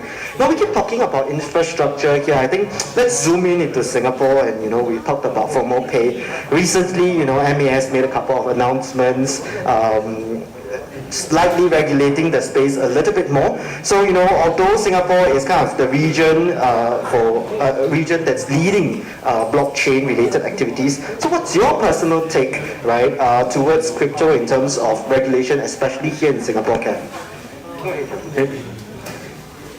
Bear with me because I stay here not for a long time. Oh, sure. Augustus, take it. Actually, no, I don't have a strong view here, so we'd love to hear from the other panelists. No, nobody wants to say anything. I'm kidding. Sherry, what about you? I'm still new in Singapore, but as I mentioned earlier, the foundation of the Crest network is registered in Singapore. So I will just something about that. At the present, I think the regulation and the laws in Singapore is in advance because as I believe the US is leading the rhythm in the world about the regulation of blockchain industry, and Singapore still belongs to the first tier, and lots of research we have done here. One of them is the Crest Network Foundation, and as I mentioned, is a non-profit incubator and helps lots of projects. And they are in compliance with the law and the regulations in Singapore. So I think there will be more and more institutes and projects will come over for the regulation impact of Singapore. Thank you. Yeah, I agree with you. I think as we go along and as regulations develop, it's definitely going to inject more credibility and confidence, especially in the crypto space. And so we definitely welcome that. I'm mindful about time, and we want to open up some time for Q&A. So let me get to one more question. I think in 2022, we always talk about Web3, especially leading the development now. So, let's find out a little bit more about the trend of Web3 in this space. How about Zoe? All right, Web3 is inevitable. To me, Web3 is more than just an invoke world. It's an unstoppable long-term force. So regarding to your last question, I believe most of the authorities in the world will be more open and more friendly to this industry, to Web3. And definitely by 2030, I believe crypto will be an order of magnitude larger because of the customer economics. For example, DeFi offers saver 10 times in return than Wall Street, and NFTs give more monetization opportunities to creators, about Hollywood's 50% plus rent, like on GameFi and SocialFi. They remove 100% of take rate from the tech giant. And what's more, we have all the key ingredients to succeed. We have the right people. There are many talents who are brilliant, who are passionate, and who are big visioned. They just flocking into this industry. this open space of crypto in a record number last year.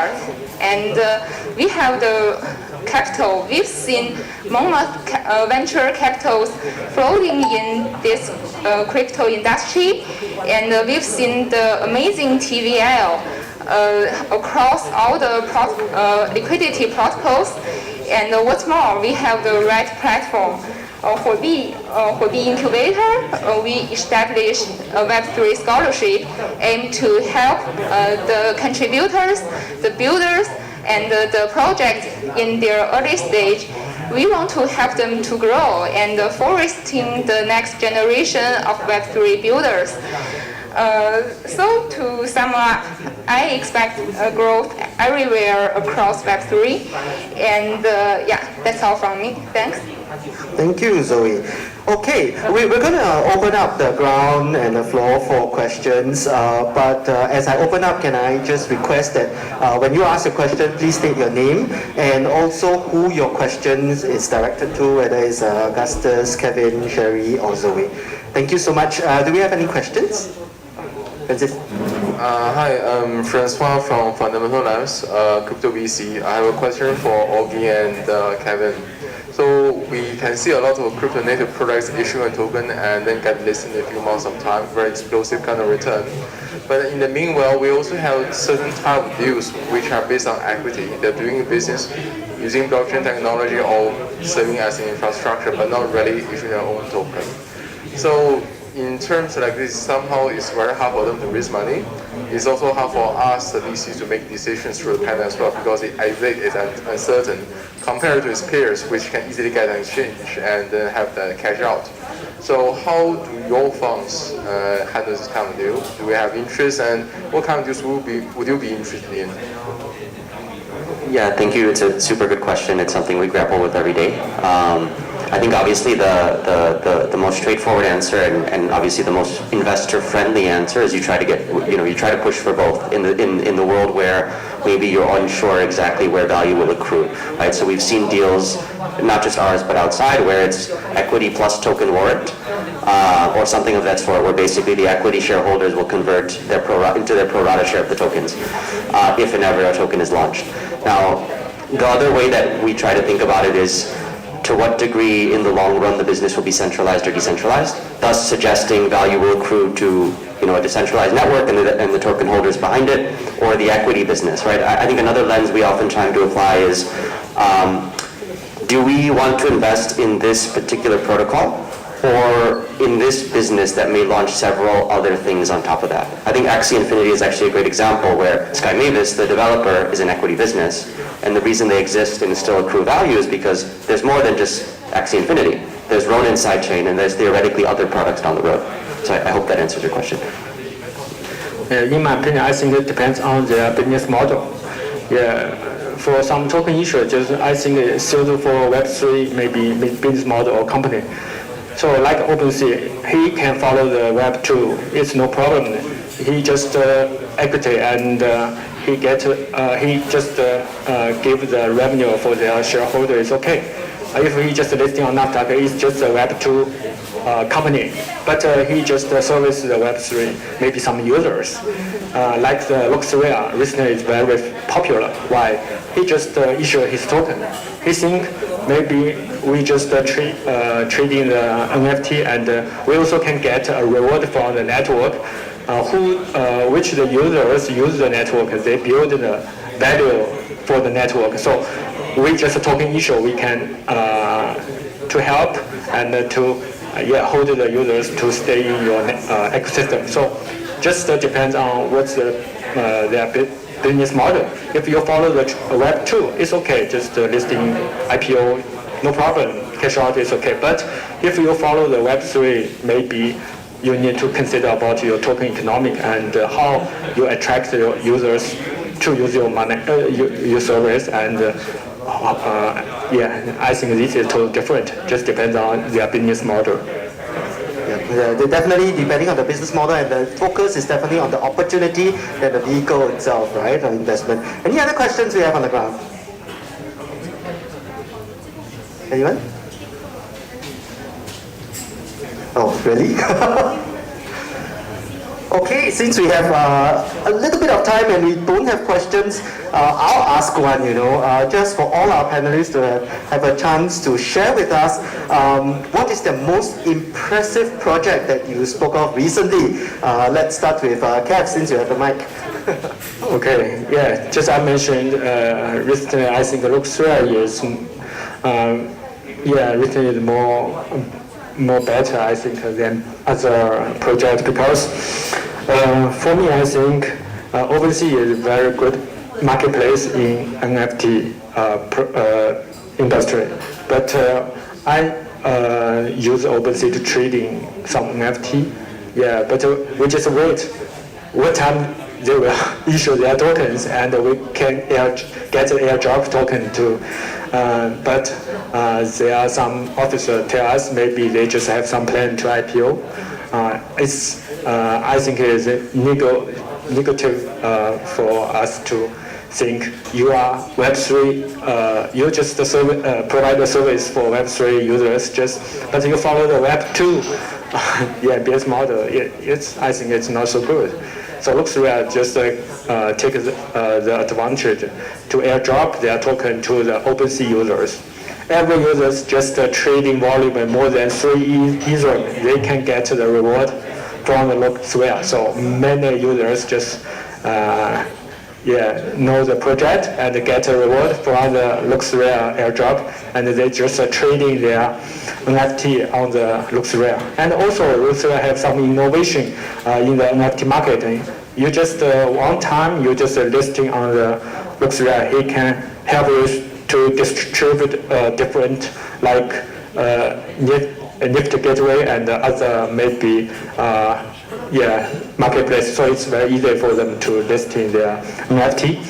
Yeah, I think it's a very good a little innovation. But these two combined together, I think it's more advantage than OpenSea.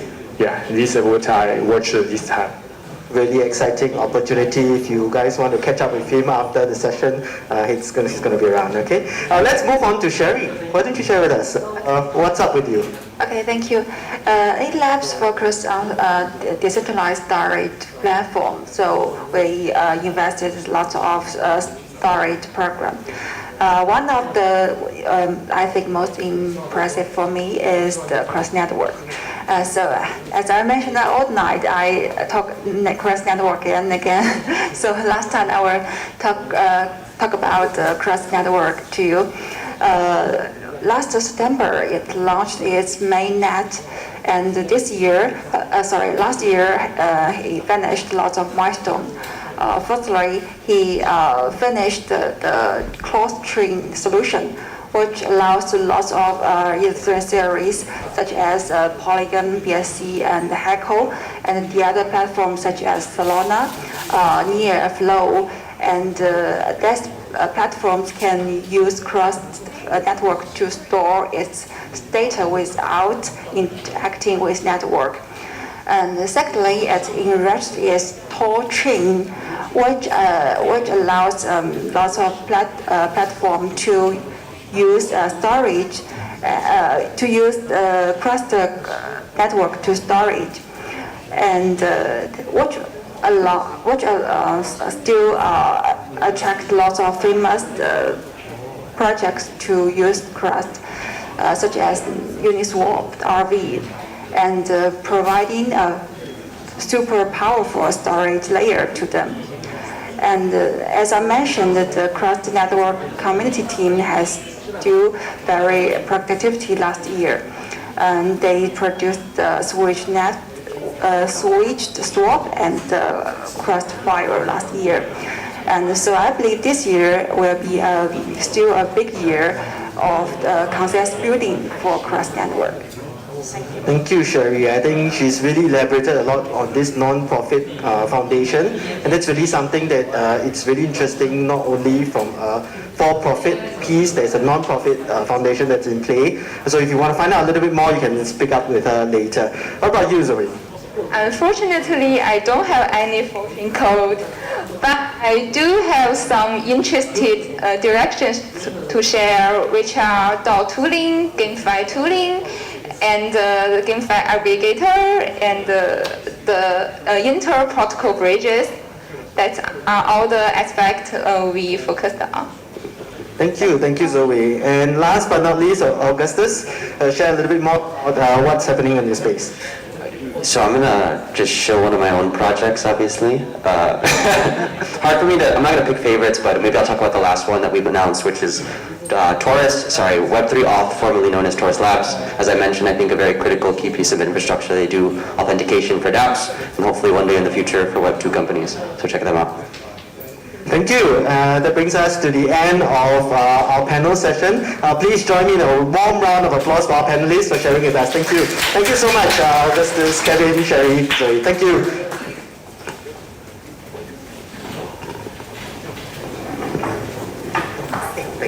Thank you.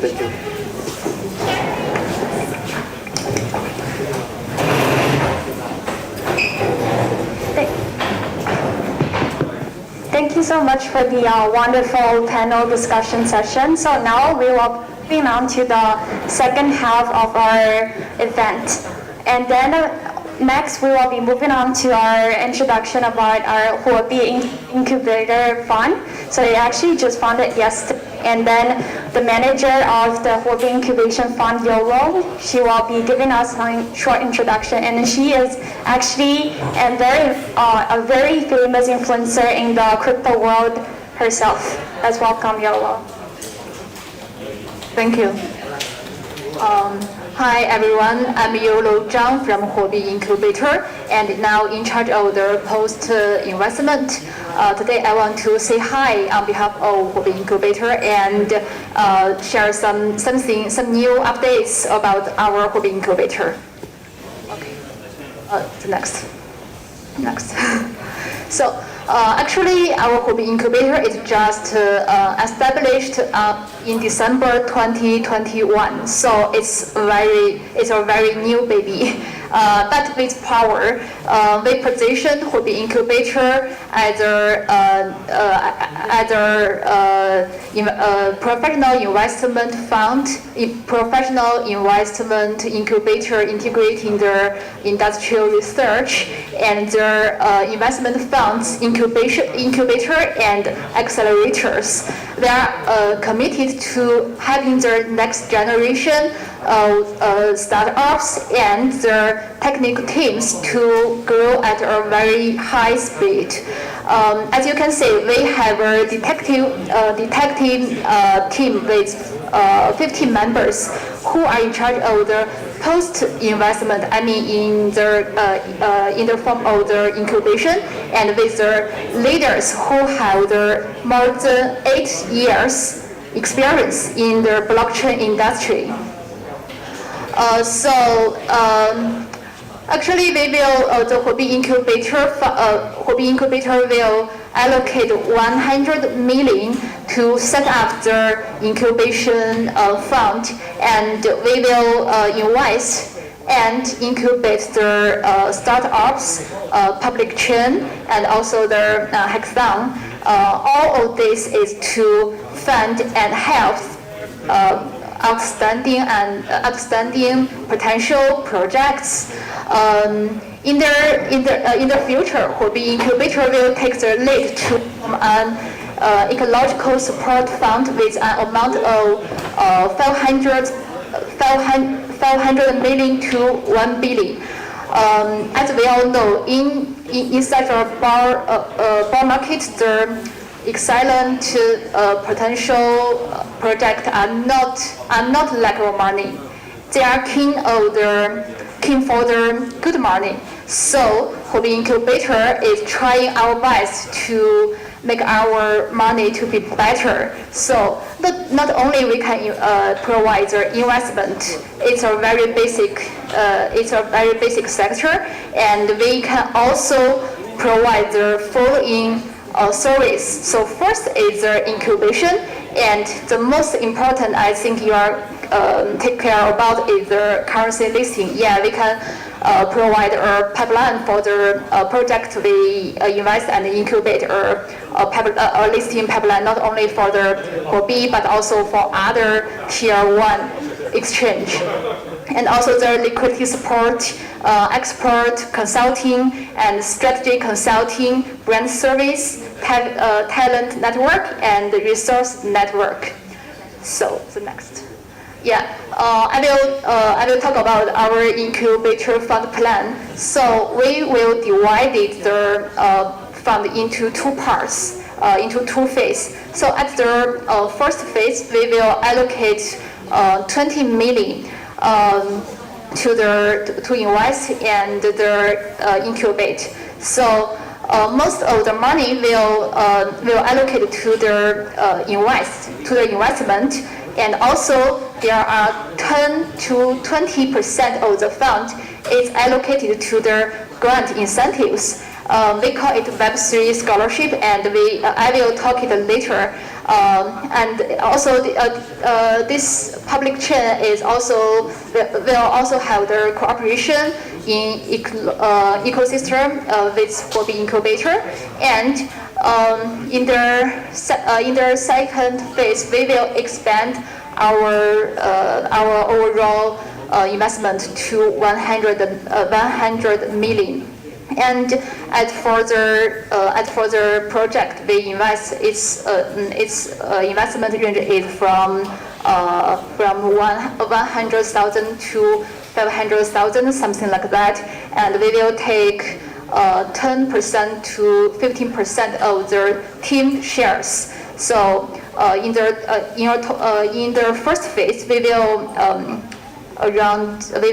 invest and incubate around 20 or 25 projects, something like that. Okay, as for the public chain cooperation, what we pay much attention these days, because we think we can work with public chains with the massive potential in ecosystem building. We are trying to transfer from investors to join the build group. So the public chain shows on the screen are part of our cooperators. Actually, we will sponsor and host more than 10 hackathons with different public chain in Q1. So it's very heavy, but I think it works. Yeah.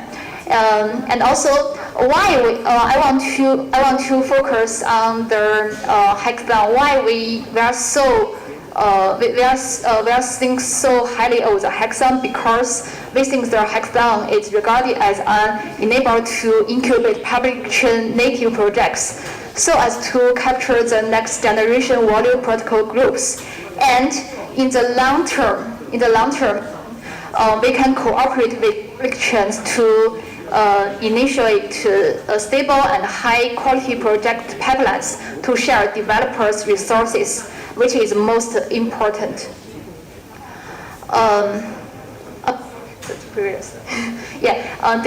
This public chain, Terra, Avalanche, Near, Flow, OP, and Mina, Tello, all of these we will have the hackathons. If you have any interest to host the hackathon with us, you can contact with me. Yeah. This is our, I want to share some tracks we are paying attention to. The first is the, same as other investment, the core infrastructure, like DAO, Web3, DeFi, Crosslink, something like that. And also the long-term one is the Metaverse, GameFi, NFT, SocialFi, and also the innovative application protocol and hot button driven application, both the tracks they are paying attention to. Yeah. This one shows our whole life circle incubation service, as I mentioned before. So not only the investment, but also the whole things, whole service from the very early stage. After your fundamentation, you can apply for our investment and grant, and we will give the service like from the business, the BP polish, and the market analysis and token economics design. Also, we will introduce the Tier 1 overseas funding, investment funding and other clients to your team. Also, we will give some consultings in the tech and the marketing because we know every startups need that. So after the project launch, we will put some resources in the marketing promotion, like the media, KOL, and community engagement. Yes, so it's what we want to do. Why we want to do that is to make the Huobi incubators fund to be a better money, a smart money. Yeah. Okay. Then I will introduce a very grand plan called Web3 Scholarship Plan. Web3 Scholarship is a funding platform jointly initiated by Huobi Incubator and a group of the blockchain influencers, platform, and universities. And Huobi Incubator has donated 10 million to this Web3 scholarship. And yesterday, we just launched this plan to the public and announced the first stage, the first phase cooperation. They are from Cambridge, Domaker, CoinMarketCap, and PoolZ, and also the PokerStarter. They will contribute their resources to help their startups and other public chain to grow at a high speed. The next, yeah. Why we wanted to fund this Web3 scholarship? Because we want to capture the hot button tracks and lay out the future. Because we want to form a positive circle. So first is from the high quality project funding, and then upper cooperative resources, and overall promotion of reputation flow and services. As I mentioned just now, we have announced the first partner and members yesterday, but we are now open to the public to recruit the second phase partner and members. So be our partner or members. There are a lot of benefits. It's a mutual benefit and development you can enjoy. So first is that you can get a certain amount of the grant quota. It means that you will get a certain grant quota that you can increase your chance and your supports to the project which you are invest or incubate or support. And the second is that I think it's very important because we can share the project pool. It means that you can obtain the earliest project without any delay. Because you can participate in internal road shows like that, and the demo day, and also the hackathon to gain privileged investment shares. I think it's very important for the partnership.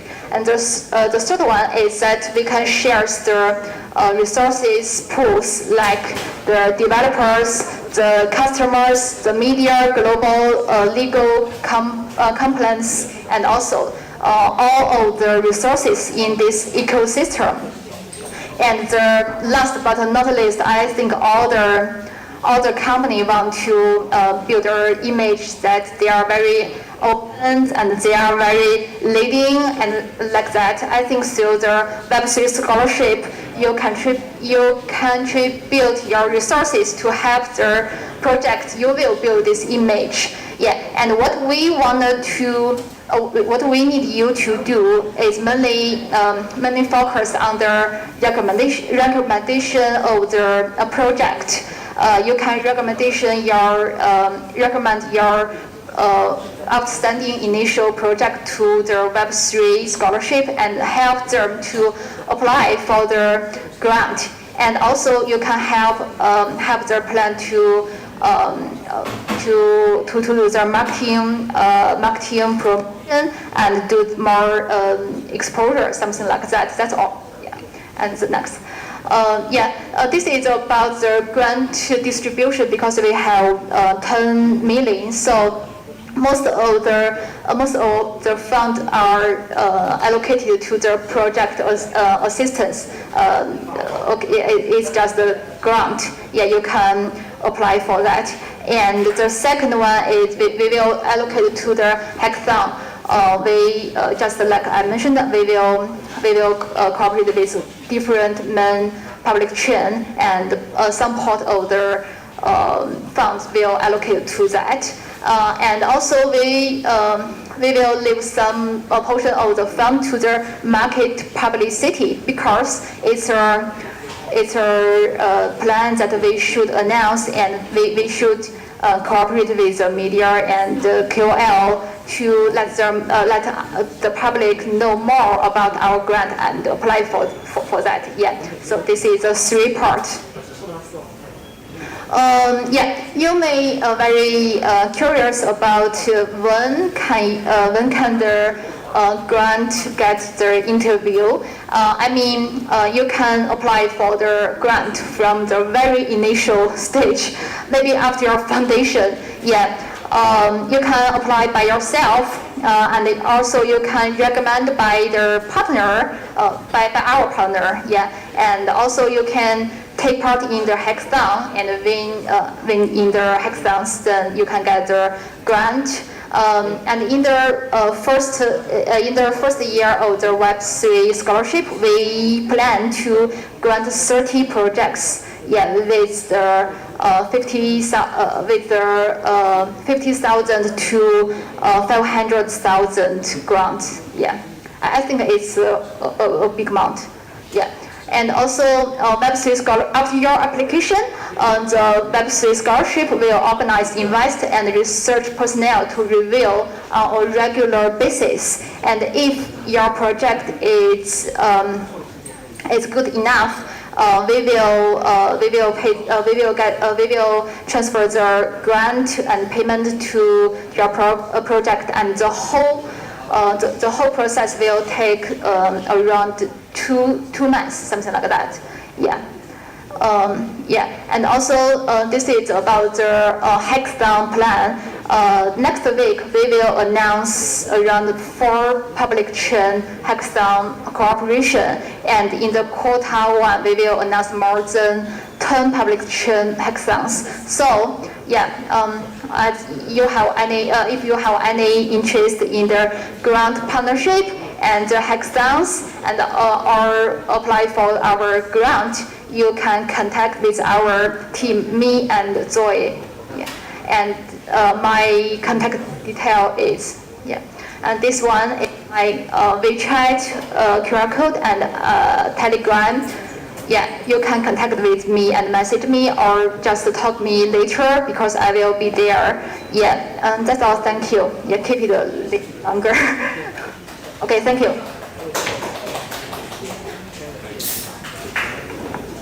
If you guys have any questions, then feel free to ask now for YOLO. Does anyone have any questions? If not, then we will move on for the next project. Thank you so much.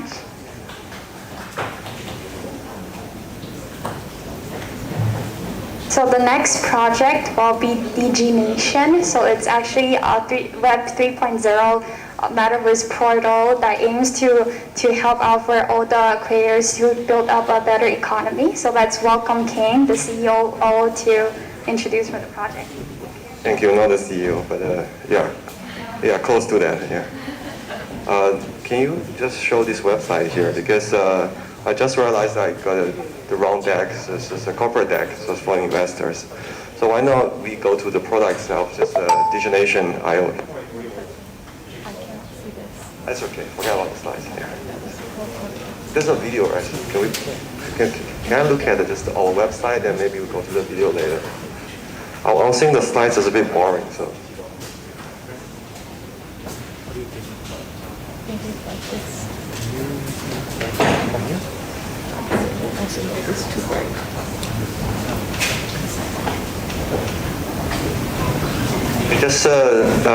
Just a bit of an introduction about the project here. So this is a gaming company that has nothing to do with play to earn or whatever shit that that's popular here. So this is we are building an engine for metaverses. So we're going to show you how the product actually looks like. There's no promises, no roadmap, and this I'm just showing the product here.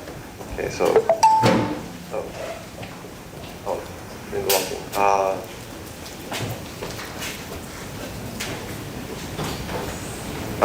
So why not?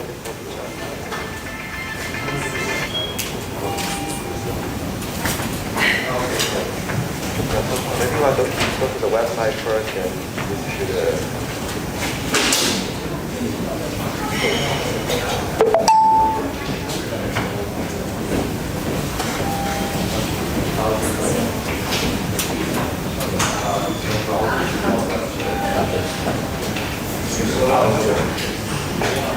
So this is basically what we're doing. This is a website. We do games, and this is a deliverables, and this is only part of that. And okay, so if some of you can recognize, this is a CryptoPunk. This is Alien Punk, right? This is Alien CryptoPunk, and this is a Punji Penguin, Banana Penguin, and this is our native NFT, which is a 3D format. Now, so guys, if you are an NFT investor and you're not excited about that, just be honest to yourself. You are here for the money. But for people who are truly believe they're part of this change here, this Web3 change here, this NFT shit here, sorry, it's public here.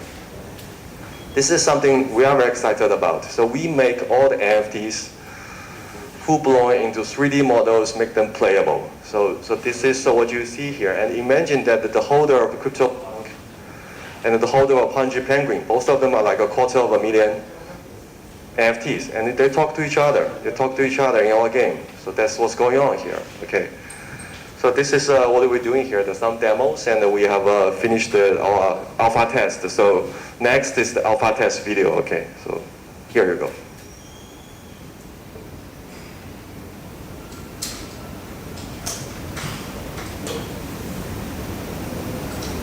Yeah, this is the.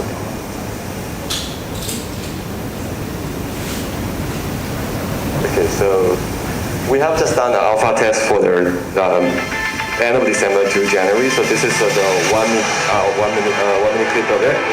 There are more things in our website, and there are different NFTs from possibly different chains, different so far we support here. CryptoPunks, Native Digital Penguins, we support Doodle, we're going to support maybe Loot, we're going to support a few more. People could build, people could raise, people could have a lot of things, but most of the time just have a chat in the game. So 50 to 100 players concurrently online in the same screen seamlessly. Bear in mind they are NFTs, so probably something I've never seen before. Right here. 1 minute of it. Okay, thanks. So this is not a product, this is a demo. So we are an engine company. We build engines that allow all the metaverse companies to build a metaverse of what you see here with your NFT in 2 weeks' time. So that's what we do. We provide the services. We are the tooling company, Digination. We provide a set of tools from building the NFTs into playable models compatible to our game, building the entire scenes, interactive features, a functional metaverse with DAO governance, with on-chain capabilities in 2 weeks. So that's what we do. We empower NFT projects, we empower all these metaverse wannabes.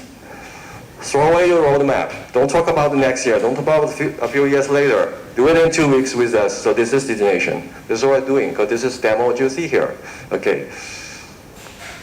Whoever is serious here about really doing something and not just trying to flip your pictures for money, this is the solution. Okay.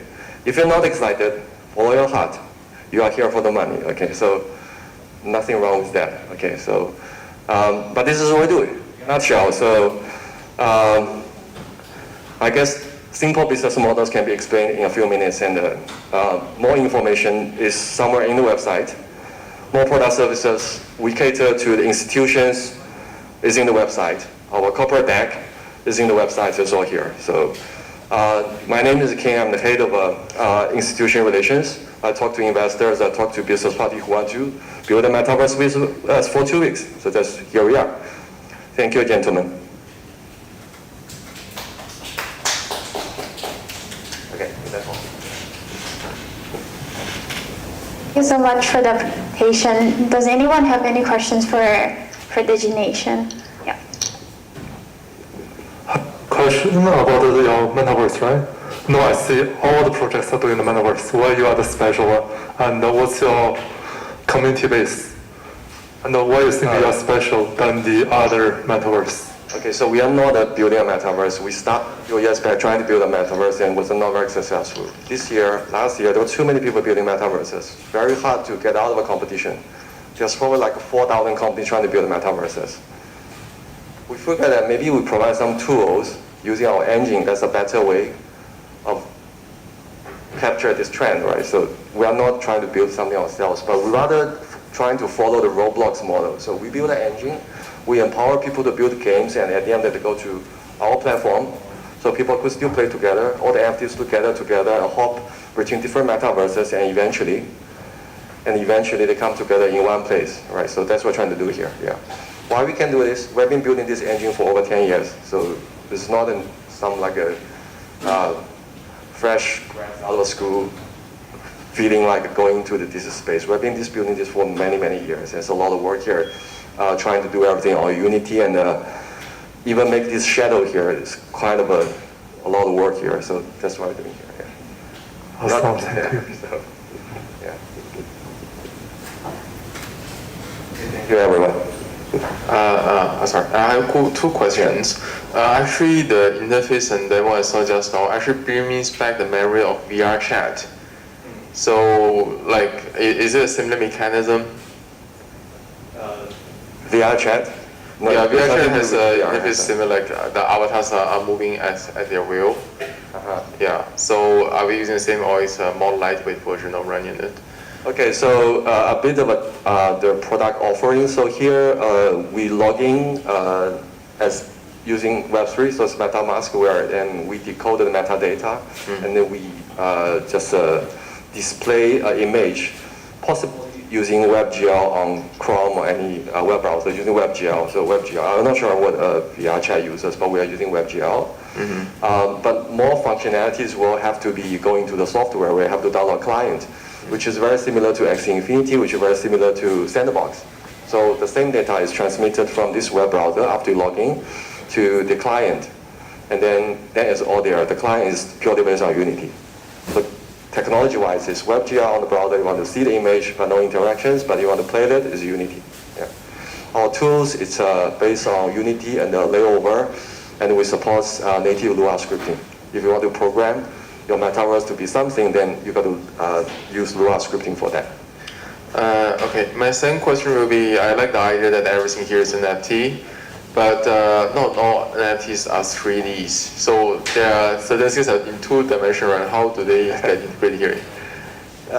Yeah, so CryptoPunk is just a few pixels. So do you mind go to a bit of the website? Just scroll down a little bit. So we have actually a demo here. Scroll down a little bit, and a little bit, okay. And Java, a little bit, some more. Okay, click this button here. Okay, this view here. So this is not straightforward. There's no formula that you can turn something 2D into 3D. So it's not possible. So it's not that advanced yet. But what we do is that there's a lot of artistic work involved. So basically, we first look at let's just take a CryptoPunk example. Okay, so every CryptoPunk, there's 10,000 of them. But they are based on 8 traits, and each trait has 5 to 10 variations. So there are 80 parts of them. There are 80 parts of them on the faces. We make it 80 parts. We're gonna make it glasses, like a sequence, like a hat. So we first make them. It's a matter of imagination how you make a 2D pixelated hat into a 3D hat so creation. So this is a artistic creation. This is not original. But after that, we assemble everything together, and here where you go. So for any projects, that's basically for any NFT projects that basically follows the same standard of storing traits in your metadata, we'll just rebuild all the traits, all the properties, and use this engine to put them together. So that's how we do that. It's a lot of imaginative and creative work if it's too simple, like mooncats, like a doodle. So we got to redo all the work. It's a lot of details, like I don't know, bored apes. Then it's slightly easier, but you got to make sure it's close to what the original portrait is. So there's different works. We're not trying to do this ourselves. We're trying to get the artists to do it, or the project companies to use our engine to do it themselves. Yeah. Thank you for playing around with it. Okay. So, yeah. So that's what we're trying to do here. Yeah. Basically, it's rebuilding them. There's no formula, no magic about it. Okay. Any more questions? Yeah, hi, I'm Rachel from Hobby Ventures. Hi. If I didn't misunderstand, it's you provided engine for creating an avatar for your own NFT, and for the gaming part, you don't. It is a kind of open source for the developers, right? So sorry. So for this part, it's not the engine. It has to be done by. It basically is any like a model building, so 3D model building. It just has to be compatible with our art standard. So that's first thing. Our engine is more on the game side. The developers own the game. So it's more like to put it in a very simple way. So we are like a Roblox and Roblox Studio. So we provide a studio for the builders. They own everything, but we take a cut from what they build. So. Got it. So you mentioned the Roblox.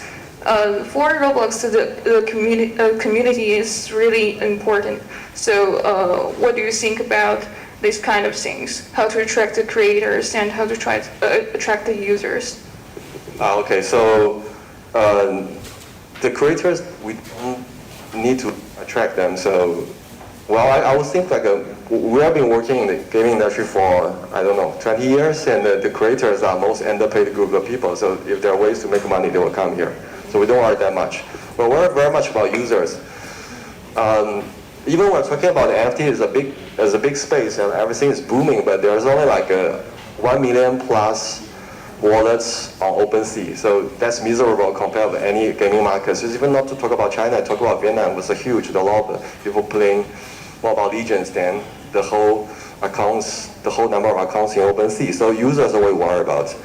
And user acquisition is very expensive. Think about play to earn, just paying tons of money for people who just get some coins and dump on you. So it's kind of it's public, so I would just not to mention about that. Okay, so user acquisition basically are expensive because of the play to earn mechanisms.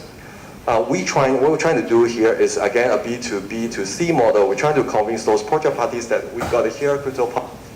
Okay, can we click the arrow here? Sorry. Right, just click the arrow here. So we're trying to work with So we're trying to work with different project parties to convince them to build something here, and then bring your community over so the users come. And if the users like these experiences, then they will stay. If they don't like, they will naturally go away. So no incentives, but we work on the projects to provide a meaning, provide utility for the NFTs so that we hope their users will come. So that's what we're trying to do. Creators, we don't worry about them. They will always come here.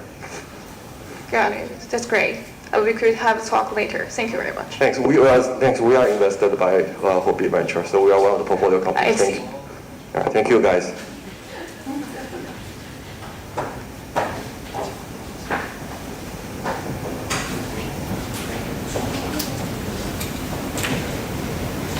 Thank you so much for the presentation. So maybe right now we're gonna move on to the next project, which is OneCash.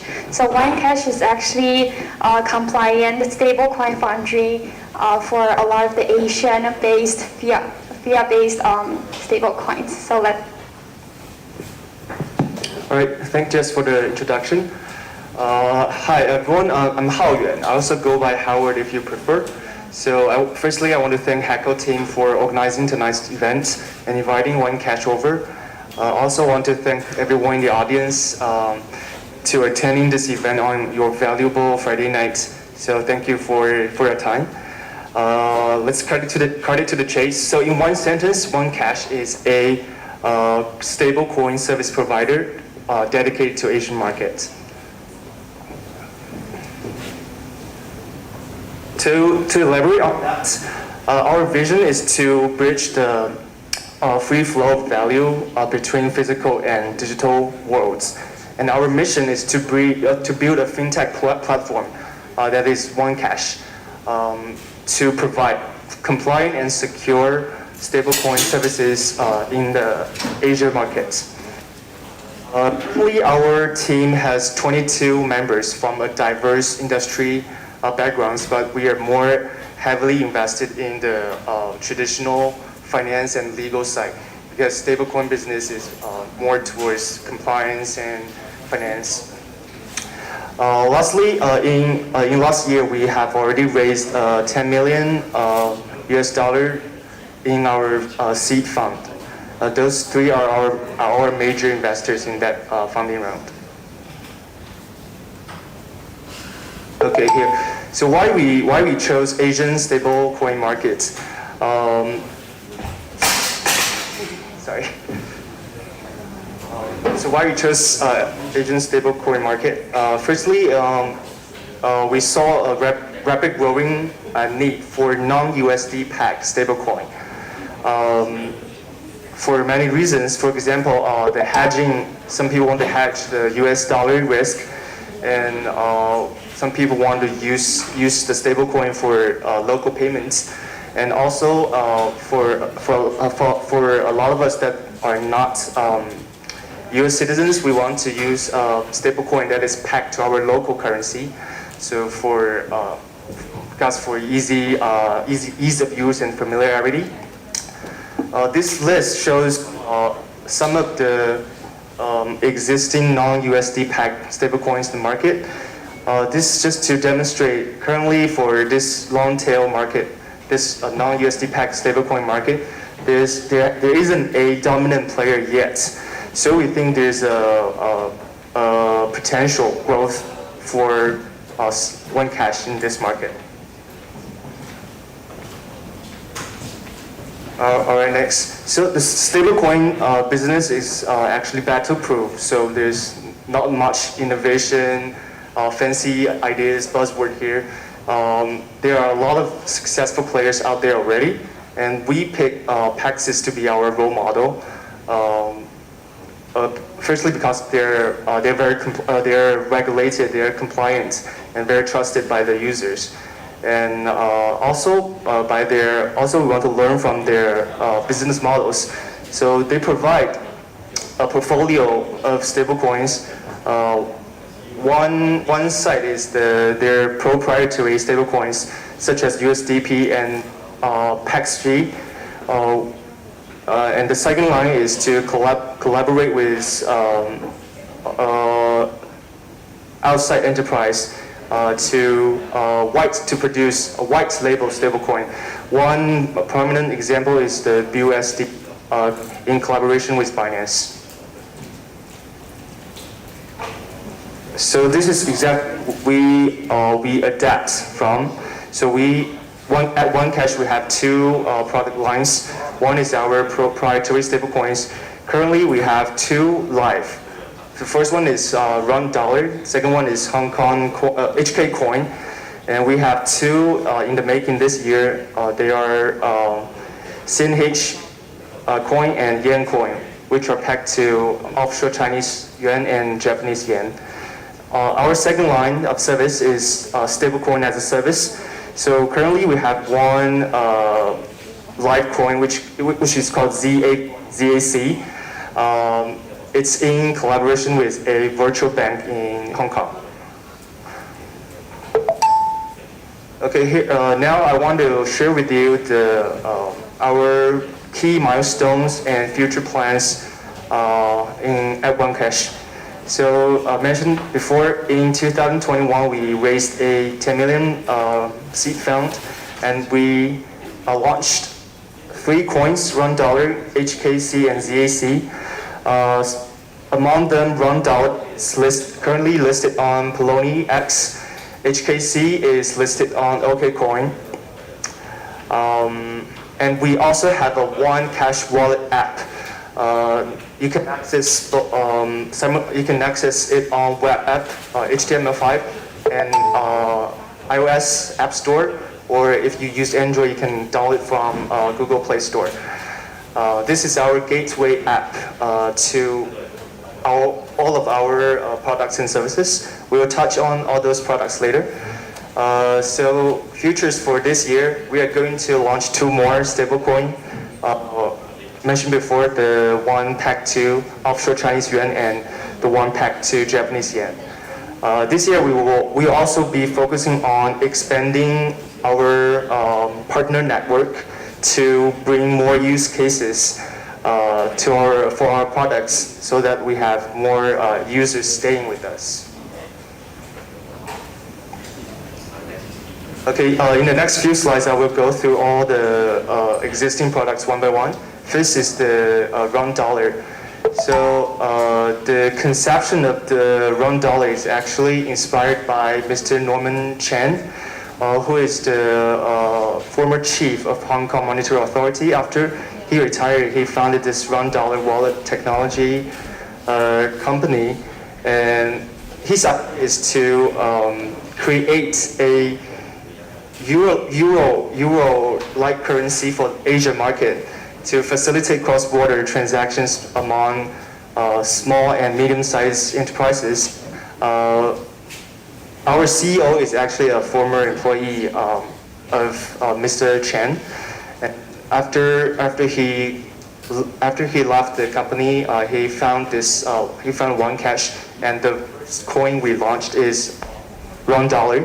So we borrowed the idea with backing the $1 with 3 major Asian currencies: Chinese yuan, Japanese yen, and Hong Kong dollar. That's our first product. The second one is also our current flagship product, which is the Hong Kong coin. It's pegged 1-to-1 to Hong Kong dollar.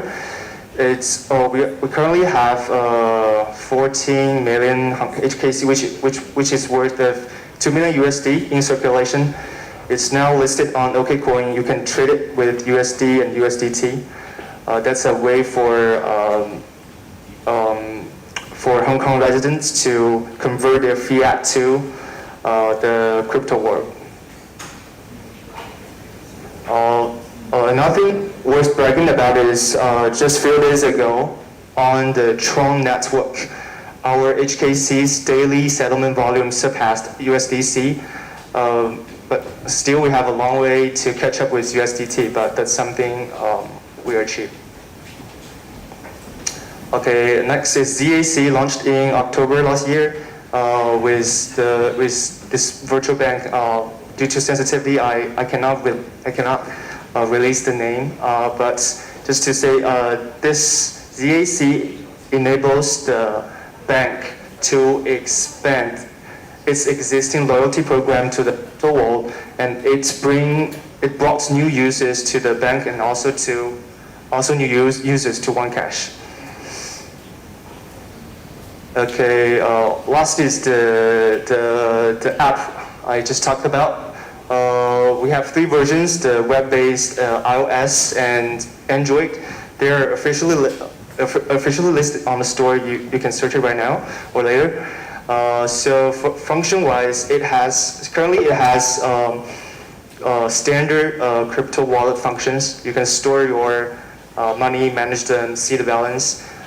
In addition to that, we designed to be a one-stop solution to all of our products and services, which means you can also perform KYC, subscription, and redemption of the stable coins there.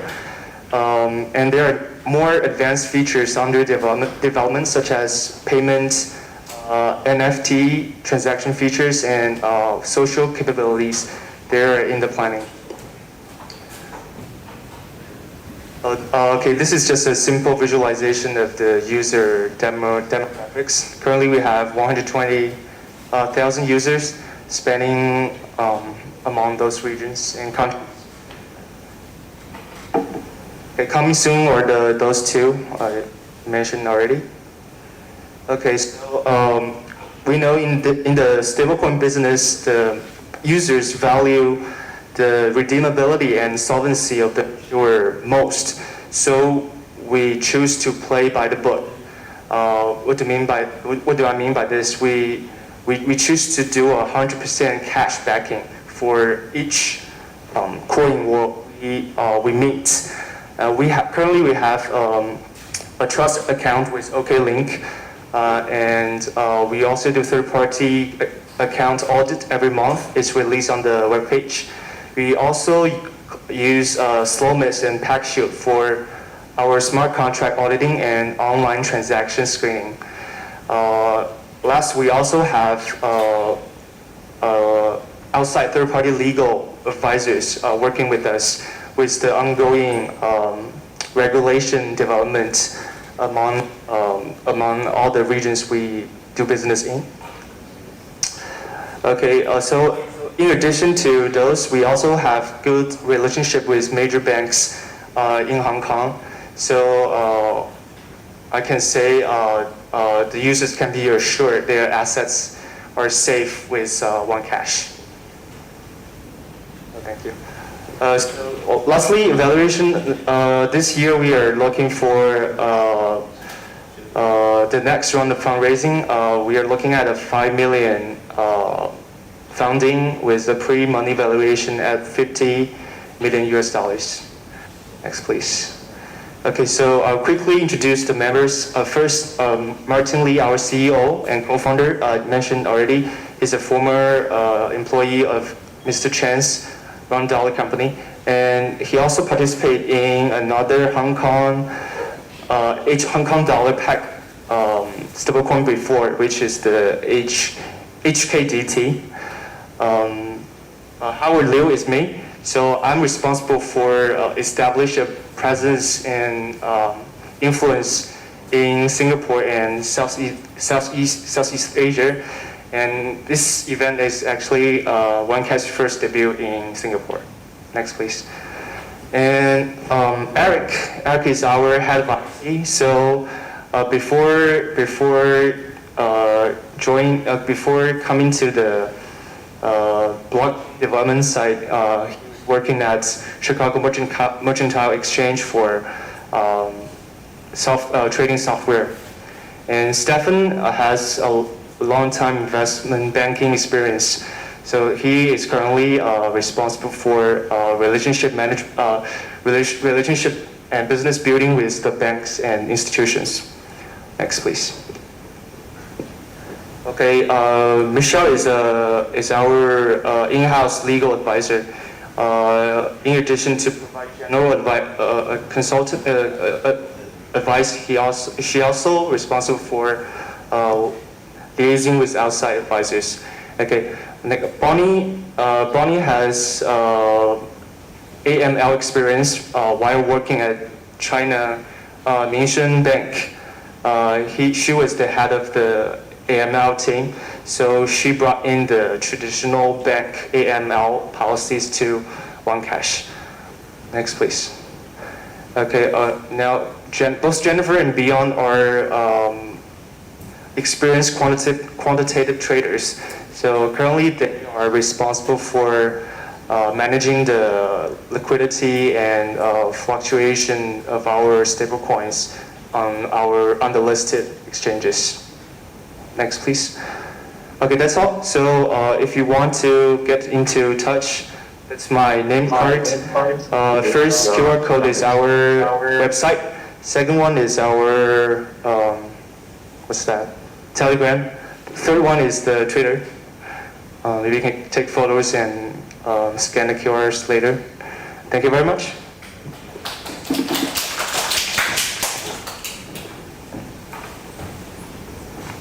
Does anyone have any question for this one? Is the entire team based in Hong Kong? We have several registered entities the holding entity, the holding company is registered in Hong Kong. The issuance company is registered in Seychelles currently. So, any presence in Singapore yet? Not yet. Okay, so I want to know more about how do you actually white label a stablecoin? So, because that is a very specific term in software industry. When we apply it on a financial term, I would like to know more about the details. Okay, so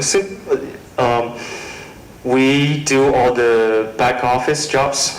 It's just the name of the coin is decided by the partner. So it's like you do all the settlements for them? Mm-hmm, yes. And will it be like onshore based or offshore based? Relatively to mainland China? What do you mean, offshore? I mean, for each country, they have their own onshore and offshore set of currencies. If you go onshore, you have to go extra barriers, right? Yes, understood. So currently, for considering the cost, we're going with the Seychelles issuance strategy. So if in the future the local regulations get stricter, we will consider do that, but there'll be more costs. Yeah. Yeah, because I'm thinking, because the legal structure of a stablecoin is never clean cut. Like USDC, Tesla, they're all were structured in a different way. DAI is another different monster if they are based on algorithm stablecoin. So I'm thinking, let's say if you are providing a service for that, and there will be a certain reserve of the currencies on account to manage liquidity. How would they be characterized on the balance sheet? Would they be equity or would they be commodity or anything else? Because if you are running this business through legal entities, we have to be serious with the account. You mean the account we have? Yes, how do you keep it on the book? Okay, all our cash reserve is stored in the trust account. So we do have, currently we're using OKCoin, but I forgot to mention, recently one of our affiliated company obtained a trust license in Hong Kong, the TC Trust or Company Service, TCSP license. So in the future we'll transfer our fund to that company. So it's more like Pax, what Paxis is doing. Okay, so normally other stablecoin foundations that are earning money by the share of the profits for the liquidity, right? And you have already finished your first round of 10 million and you are raising again because stablecoin itself doesn't give a return. So what will be the purpose of the fund this round? And what will be the valuation? Yeah, sure. So in this line of business, actually the initial cost goes to the compliance and legal things mostly because we haven't built a huge site yet. We don't have the economy of scales, and like all the startups, in the first round we need to burn some money to obtain a sustainable user base first. So those money will be used to expand our partner networks to create more use cases for our stablecoins, such as those financing yield farming programs on several on different protocols and chains exchanges. Those are where the money will go to. I see. Okay, got it. Thank you. Thank you so much for the presentation, and let's welcome the next project to come up and then to present. So the next project will be Neo Fantasy. So it's actually a gaming project, and then David will be introducing us to this. Yeah, and it's also, I think David is joining us via Zoom. Thank you so much for the presentation, and let's welcome the next project to come up and then to present. So the next project will be Neo Fantasy. So it's actually a gaming project, and then David for introducing us to this. Okay, thank you. Hello, everyone. Yeah, it's also, Can you hear me? I think David is joining us Can everyone hear me? via Zoom. Yes. Hi, guys. So, yes, yep, okay. So, hey, guys, this is David from Australia. I wish I was in Singapore right now, but unfortunately I'm not. And I'm with NextType, and today we're going to be presenting Neo Fantasy, one of our new games. Now, I'm going to be sharing my entire desktop. Do not worry, I have nothing there of concern.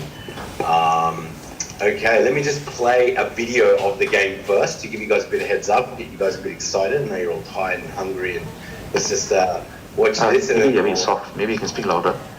Yeah, can you hear me now? Is that better? Okay, great. I'm going to press play, and yeah, let's hit this.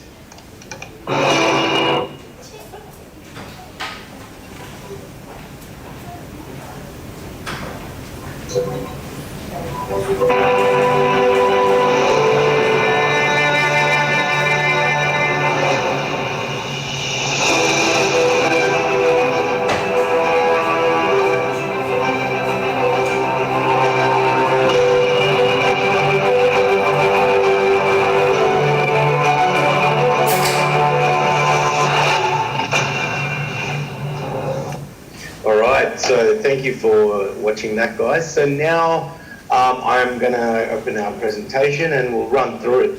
So, guys, today we're going to be talking about Neo Fantasy. It's a really cool game. You've seen the video. I believe that, you know, our game will move because it is just phenomenal, and I work with NextType, and I honestly think that it is just a ridiculously amazing game. Now, let me tell you a bit of background on what we've actually done before Neo Fantasy. We've actually been working in the games era for quite some time. One of our games, Mining Tycoon, has a massive community of over 300,000 users. We're building a whole bunch of games, as you can see, developing games on the right there. Neo Fantasy, Maiden Des Dragons, City Tycoon, NFT Arena, Racing Tycoon, Exhaustless. I mean, we've got an entire suite of games that I literally couldn't fit into this presentation. Mind you, guys, I am the CMO, so you'll get a very gist feel of a marketer speaking to you today. So, yes, just giving you a bit of heads up. So, what are some of our amazing achievements, guys? Well, we have over 300,000 total users within the actual world of NextType in our games. I could tell you that a lot of games have clout, but they don't have a strong community like we do. And beyond that community are our influencer communities as well. We have an extremely strong marketing play, which actually helps us work with influencers who actually want to get paid in our tokens rather than just stablecoin, and they want to be a part of our community. In the game Mining Tycoon, we've actually mined over 1.2 Bitcoins. Our DAU is 30,000, and we've actually expanded over 140 countries and regions. I'm very proud to say. We have a global team. We got a team, our marketing team's out of Australia, Spain, and Turkey. Our dev team is in Japan, China, and Korea. And our TBL for Mining Tycoon is 17 million. And yeah, our players' yield is over $10 million. So we do have a very strong foundation. The future of blockchain games, you've heard it. I know you guys are sitting down, you've heard it several times, but you know what? I'm going to preach it again because I'm a huge believer. I mean, I've got my own personal TikTok account called CryptoDave82. Mind you, I just gave a bit of a drop. But I always talk about GameFi, and I always talk about our games because I'm a huge believer in GameFi. I feel like GameFi is going to survive any market. You know, even the winter markets will survive it. With over 1.7 million unique active wallets, 1.2 billion transaction volume every 30 days, and 2 million plus active daily users. I mean, guys, this is just growing. This is going to be $1 trillion industry. I'm very confident. Now, let's talk about the outline, a simple outline of what Neo Fantasy is. 3 points. Blockchain game universe, it combines NFT, DeFi, and gaming, right, to create an experience for users. We integrate a powerful economic model that makes all areas of neo-fantasy cohesive and connected, and we take ownership of your digital assets, and use them to gain amazing crypto rewards, which we will come to in a bit. Now, what is some of our game strengths, right? Top art quality. I mean, I couldn't preach it anymore. Everyone has a bloody game, but the problem is not everyone puts effort into art, which is a significant important part of our games, right?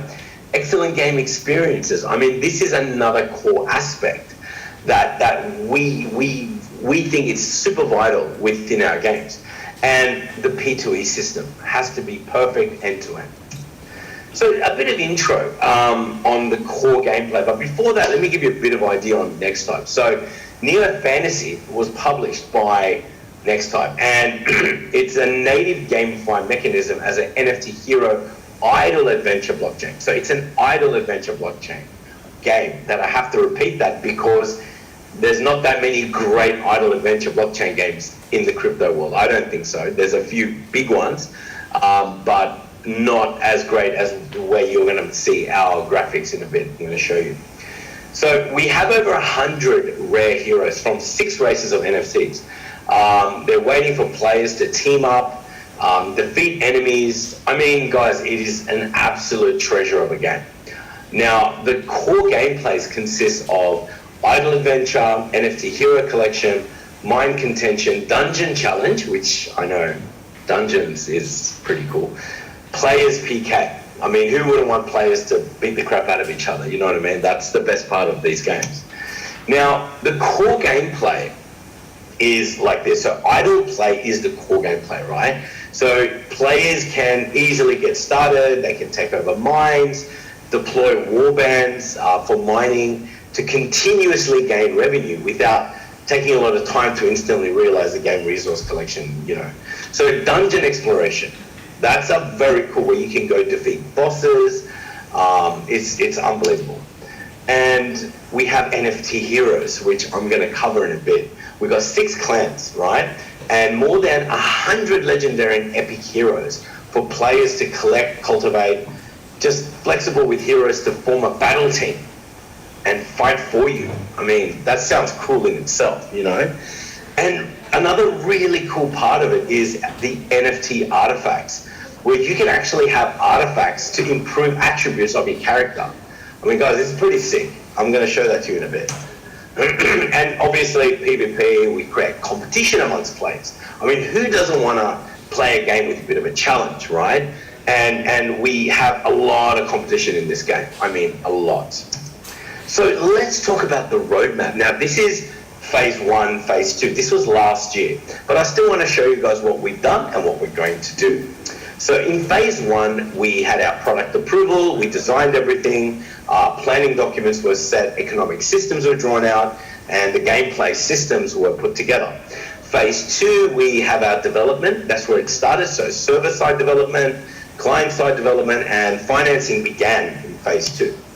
Now, phase 3 of Q1 2022, at the moment, is beta development. So right now we're entering system tuning, internal testing, and phase 4 is the commercial version release, where we go do the marketing, promotion, NFT pre-sale.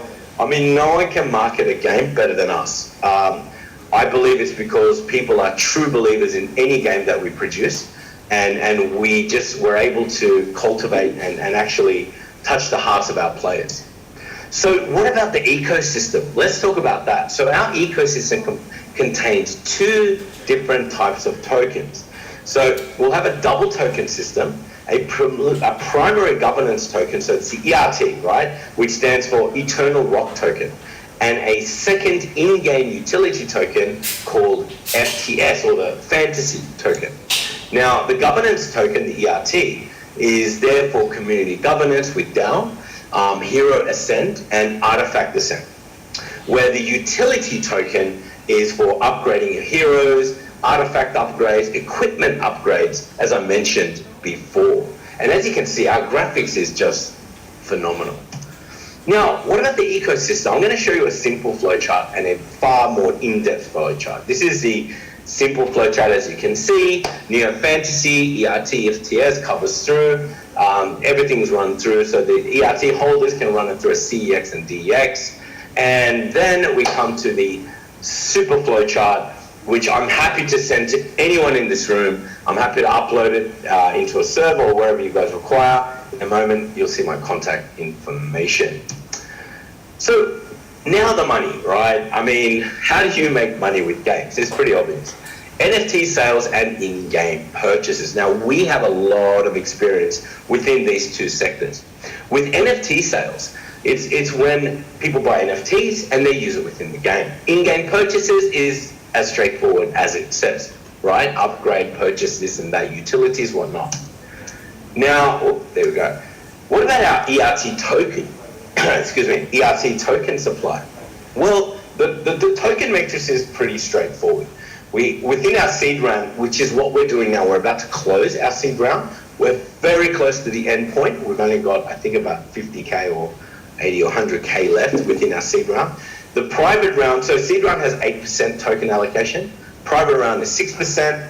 Public, well, you can have a look here. I don't want to go through every single aspect of this, but the most important part is the total supply of 250 million ERT. And the two largest portions are for game rewards and staking farming, right? And as you can see here, this is our token metric. So what about our release schedule? It starts in April and it goes all the way to 2024 in September.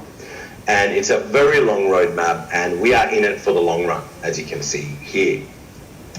So what about the fundraising? My favorite part. We're up to the seed round. We're about to finish seed round. Our current evaluation is at 7 million USD. Our allocation is 20 mil, but the vesting is 6% at TGE and linear vesting in the rest 12 months. Now, this is about to end. We are about to close seed round. We do have a little bit of allocation left, but the private sale is about to kick off with a 6% at $15 million evaluation. And our allocation is 15 million, 10% TGE, and our public sale, which will be a 1% allocation at $30 million. So if you did want to invest, I would suggest coming now or at the private sale. So again, the total ERT supply is 250 million. Great. So our current leading investors is Shima Capital. They are our leading investor, followed by Spark Digital Capital and Neo. So we do have a very strong financial backing behind us. What about our cooperative partners? Well, obviously, significantly being the most important, HECO. Thank you to HECO for giving us the opportunity. And as you can see, we have a very, very strong cooperative partners. Now, beyond this chart are our influencer partners, in which we have over 120. There's not that many games out there that could tell you that they have their own internal influencers. And that's what we have been building. And it is one of our strong points. And that's what makes our game much easier to captivate a stronger audience. What about the art appreciation? Let's talk about the art. Well, these are our heroes, right? So starting from the left, who my wife says looks a bit like me, I don't know. Anyway, Orc, then in the middle have Terran, then we have Tidal. They look absolutely amazing. Now, then you have Dwarf, Elves, and Dragon. These are pretty cool, guys. I mean, you could just take a look and appreciate the quality put into this art. And imagine owning these as NFTs. It's unbelievable. Now, these are the artifacts I talked to you guys about. So you can purchase these artifacts. You can get swords, you can get shoes and potions and whatnot to improve your characters and the characteristics and the attributes of each player. It's unbelievable. So guys, I don't want to keep everyone here forever and too long, but I do want to say thank you. And again, guys, we are still raising. If you are interested, please contact me via email right over here, davidgalassi@nexttype.finance. And yes, guys, thank you so much. So if anybody has any questions, please feel free, and I'm here to answer them. Thank you. Thank you so much, David, for the presentation. And then if there's anyone who would have any questions for you, they will add your via tele. Not a problem. Thank you, everyone. I wish I was in Singapore with you all, grabbing an amazing laksa. That would be the best. But unfortunately, I'm stuck in Sydney. Okay, let's welcome for our one last project, which is from Atlas Dex. Let's welcome.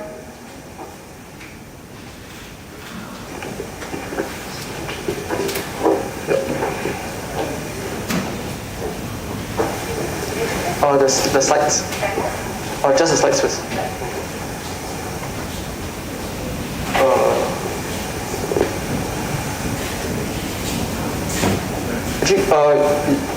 Should be fine.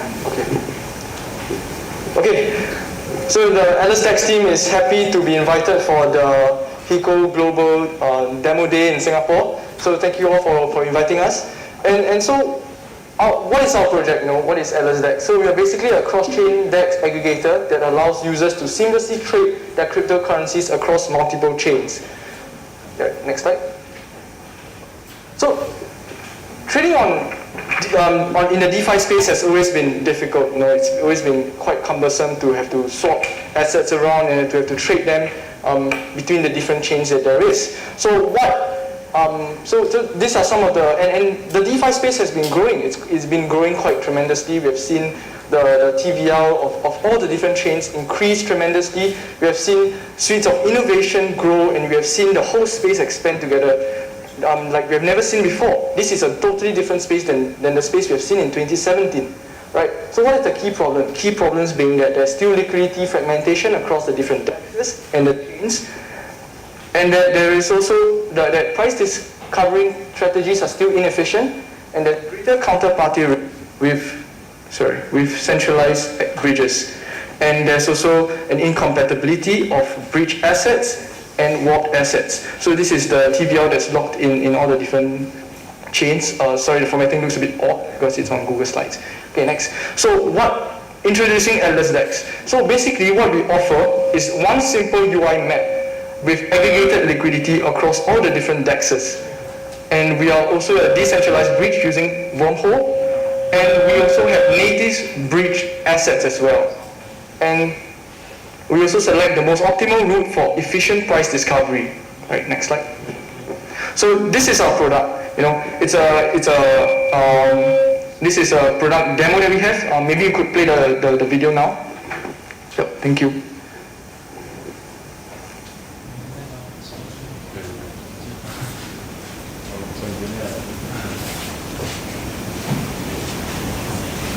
So the key to successful investing is to buy companies that you know will increase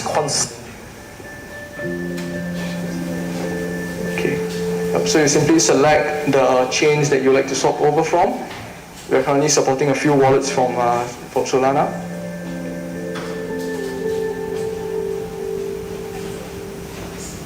And you select the receiving chain.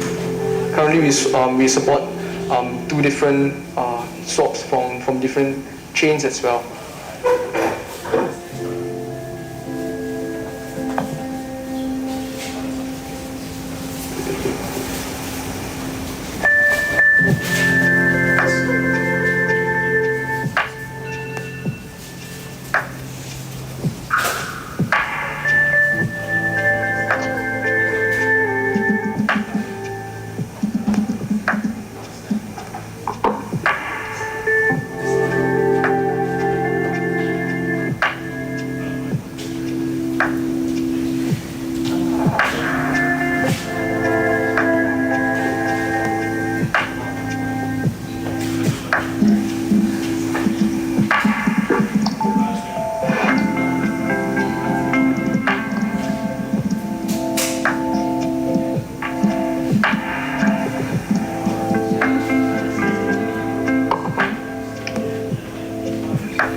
all the process to bridge the assets, to swap the assets, and to the blocking, the burning, everything is done on the back end from Atlas side. And all the complicated processes are just done on the back end. So One Shot in the Dark YouTube channel, I am your... Back to slides. Thank you. So all the complicated process to lock, unlock, and to burn the assets is all done in one single UI interface. And next. And we're also happy to share that we have officially launched. We are now on the mainnet, and you could hop over to our website, to our D-app, and to take a look at how a decentralized application functions. Right. So this is back the previous slide. And this is the vision that we have, is that the decentralization of finance remains the end game for us, to be secure, to be secure, to be safe, and to more efficient than traditional financial intermediaries as well. And this is, I believe, the greatest value that we can provide to our users, which is at the core, which is at the heart of what the LSDEX is trying to build. And we're also trying to integrate with other chains and expanding our product offerings. So expanding our product and building it out, it's something that's integral to us. We'll continue be expanding it and to be the D-app that connects the multi-chain world that we live in.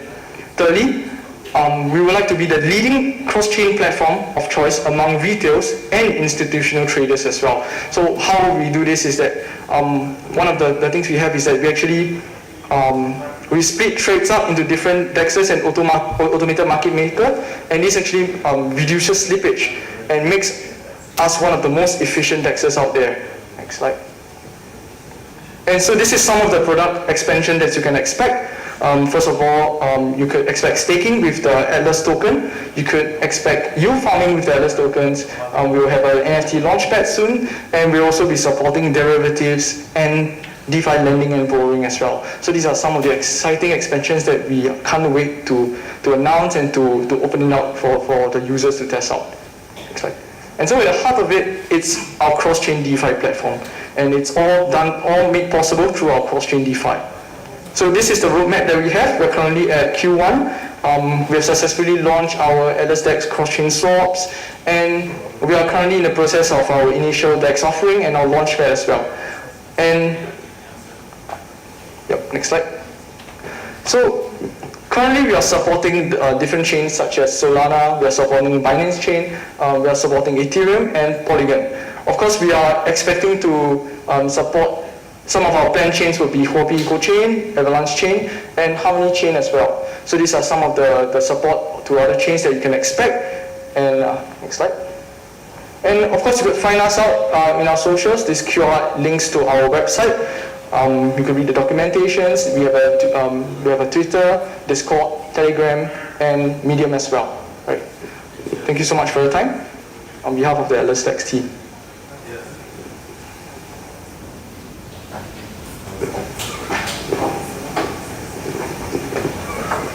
Thank you so much for the presentation. Does anyone have questions for this as well? I have a question. It would be great if we can solve the problem of incompatible wrap and bridge the asset. But sometimes it's inevitable, right? Because if you don't have BTC on Solana, without bridging it, you can't really do anything. So that's now because everything is hidden in the backend, so I still don't understand the mechanism. So as you have mentioned, it's a key problem in the DeFi space that sometimes we have to deal with warped assets, especially with some of the bridges that we currently have.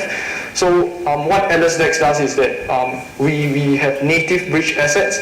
So when we swap over to a different chain, all this is all done on the back end for you, and it's converted to the assets that you require in the back end. And all this, it's also we are actually live as well, so you could go ahead and see how it's being done, and you could see that the assets being swapped are actually native.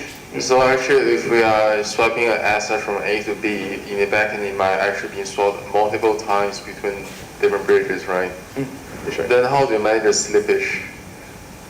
How we manage the slippage? Yeah, if you aggregate the liquidity in that manner, the slippage could be huge because different chains have a different clock.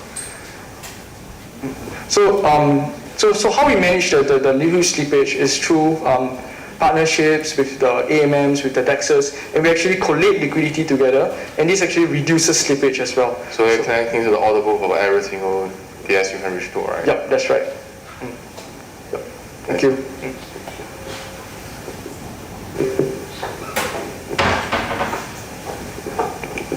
Thank you so much for the presentation. Let's go and then welcome the one last project presenter to present. So it's gonna be Streamify, which is a blockchain-based live streaming platform. Let's welcome Daniel. I think he is joining us online. Oh, Daniel, you're up. Okay, we're here. Let me share my screen. 1 second. There's Erwan. Share my screen. Share. Hold on. I don't know why it doesn't. Okay, I think we're ready to go. I have my co-founder with me. My name's Dan Schwartz, and we're talking about Streamy.DeFi in the metaverse, where streamers can truly live. A little bit of the agenda. Wait a minute, sorry about that.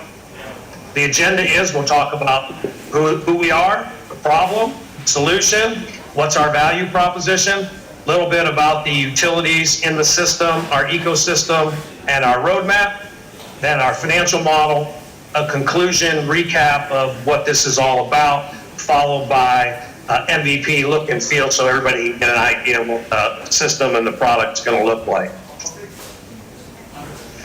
My name is Dan Schwartz. I'm the CEO and co-founder, so we're both founders, Erwan and I. I've been in business a long time.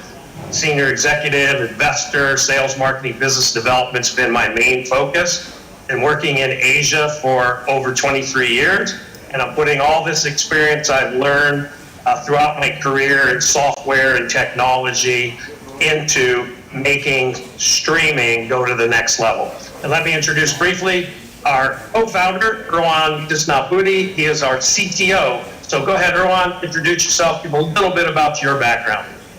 Yeah, thank you, Dan. Hello, everyone. My name is Irfan Disnapudi. I'm based in Jakarta.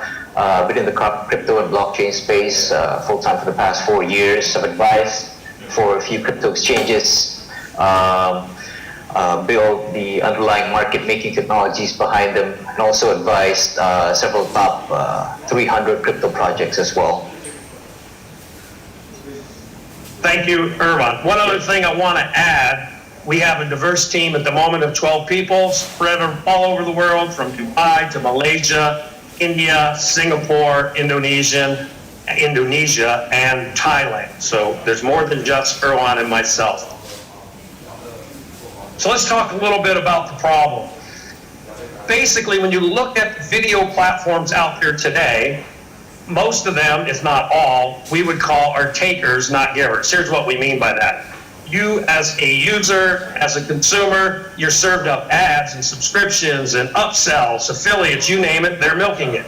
All as an excuse or all as what they want to do, which is take money, arguably from their number one asset, the consumers of the video. But why not? They're in business, right? That's a business model, but it's just one business model. What if we told you there's a business model that'll turn the tide, giving back to both consumers and creators alike equitably?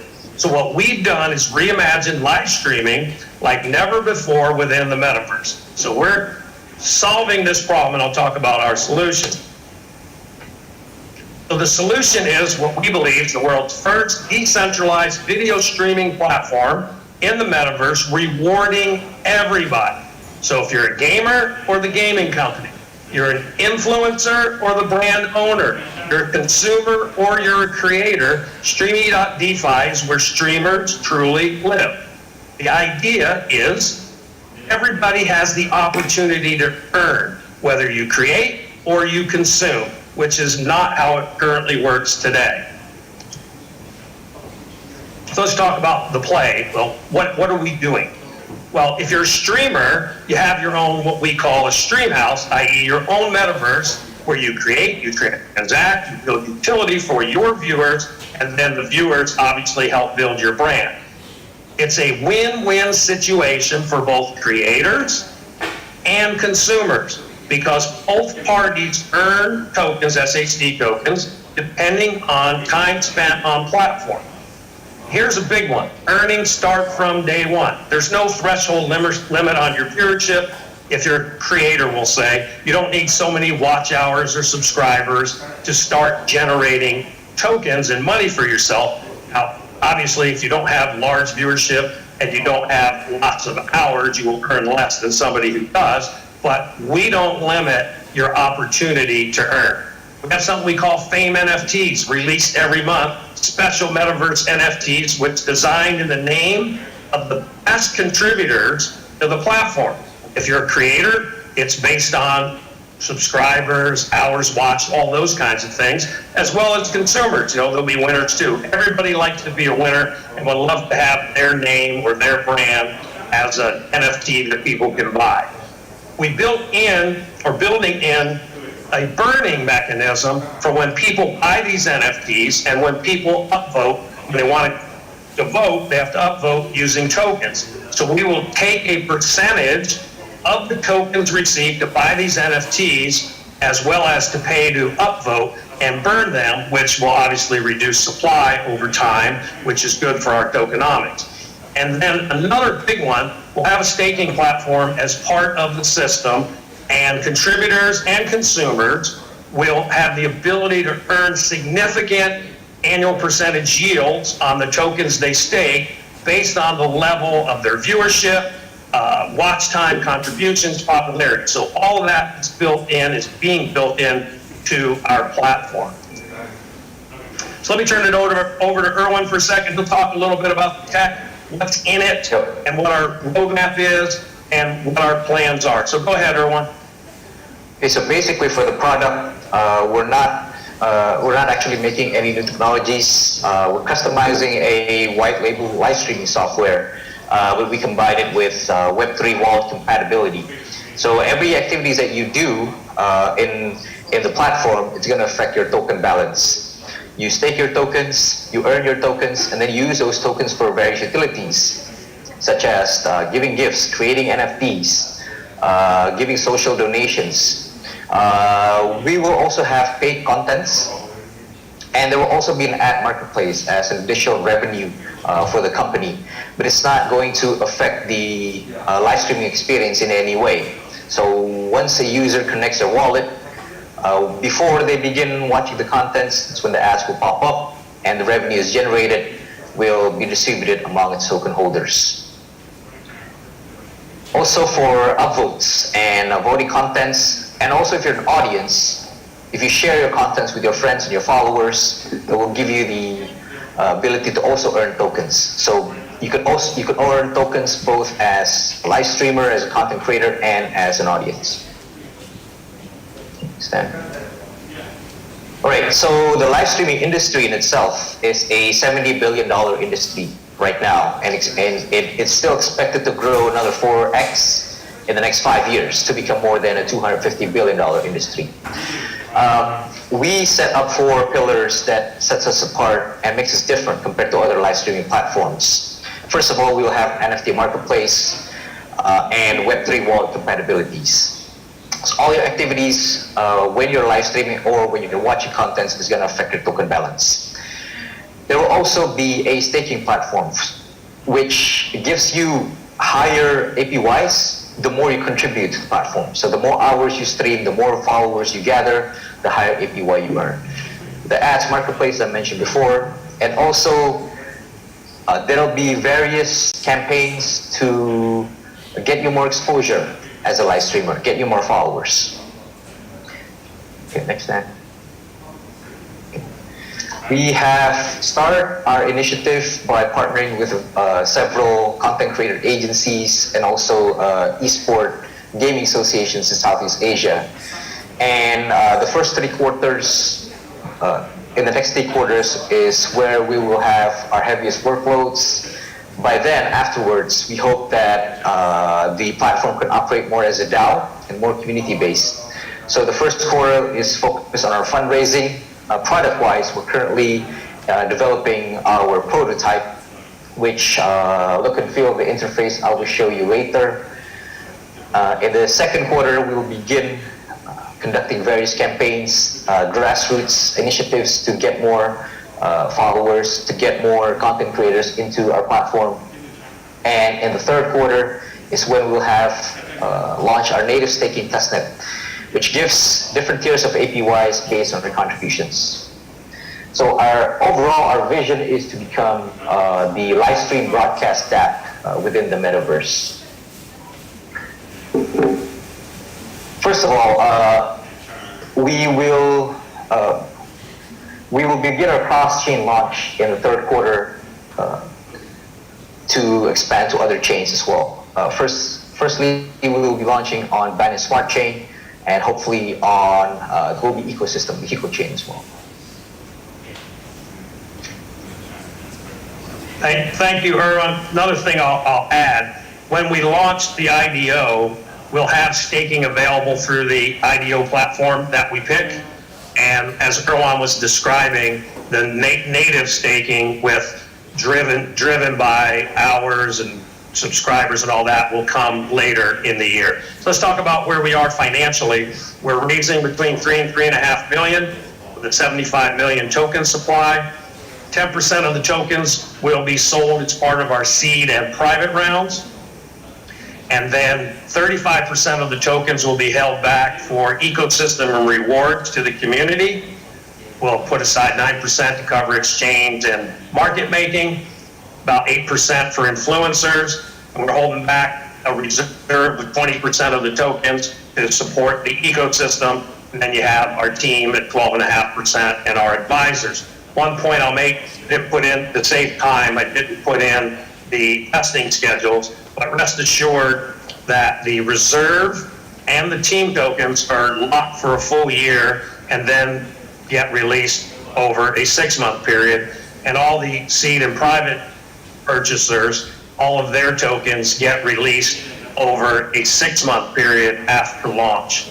One other point will show the funds utilization is kind of normal, at least from my experience working in tech companies and tech developments and things like that. Heavily weighted spending towards product development at 30%. Can't get away without marketing at 35%. Our operating costs are targeted at 12%, which is normal for a company like this. Liquidity and listings at 15%, and then our requisite audits and legal and partnerships to make up 100% of the funds that we are going to utilize. If anybody has questions or wants to talk about other aspects, we can cover more in detail afterwards.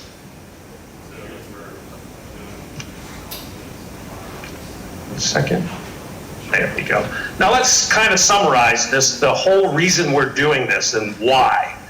The most important part of this system is you, meaning anybody who's on the system will start earning right from your first view.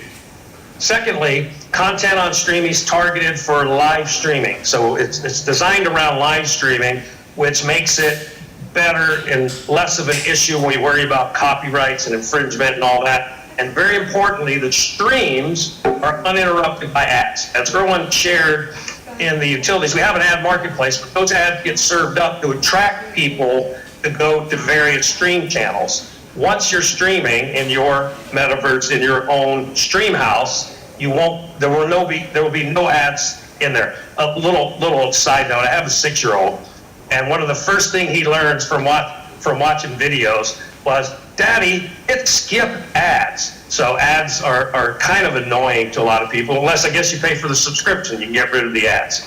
So again, to summarize, you earn while you stream if you're a content creator or you're a viewer. You can stake your tokens to increase your rewards based on how long you want to stake for and what ranking you have in the platform. We'll have these utility NFTs, these metaverse NFTs, these fame NFTs you can buy. People love to be famous. You'll get exclusive access to StreamFest. There'll be priority for participating in game-a-thons. There'll be ability to win in-game upgrades. Because gamers, is a huge potential market for what we're doing. So with that, I would like to turn it back to Erwin briefly to just quickly run through what the UI looks like as we're building out the product. Go ahead, Erwin, and then we'll be available for questions. Yes, so to get started, it's very simple. You just connect your wallet, and all the activities you do in the platform, the more hours you stream, the more followers you gather, the more tokens you will earn as a content creator. And if you're just watching, you're an audience, if you share your contents with your friends and your followers, that will also enable you to earn tokens. And there will also be an NFT marketplace as well.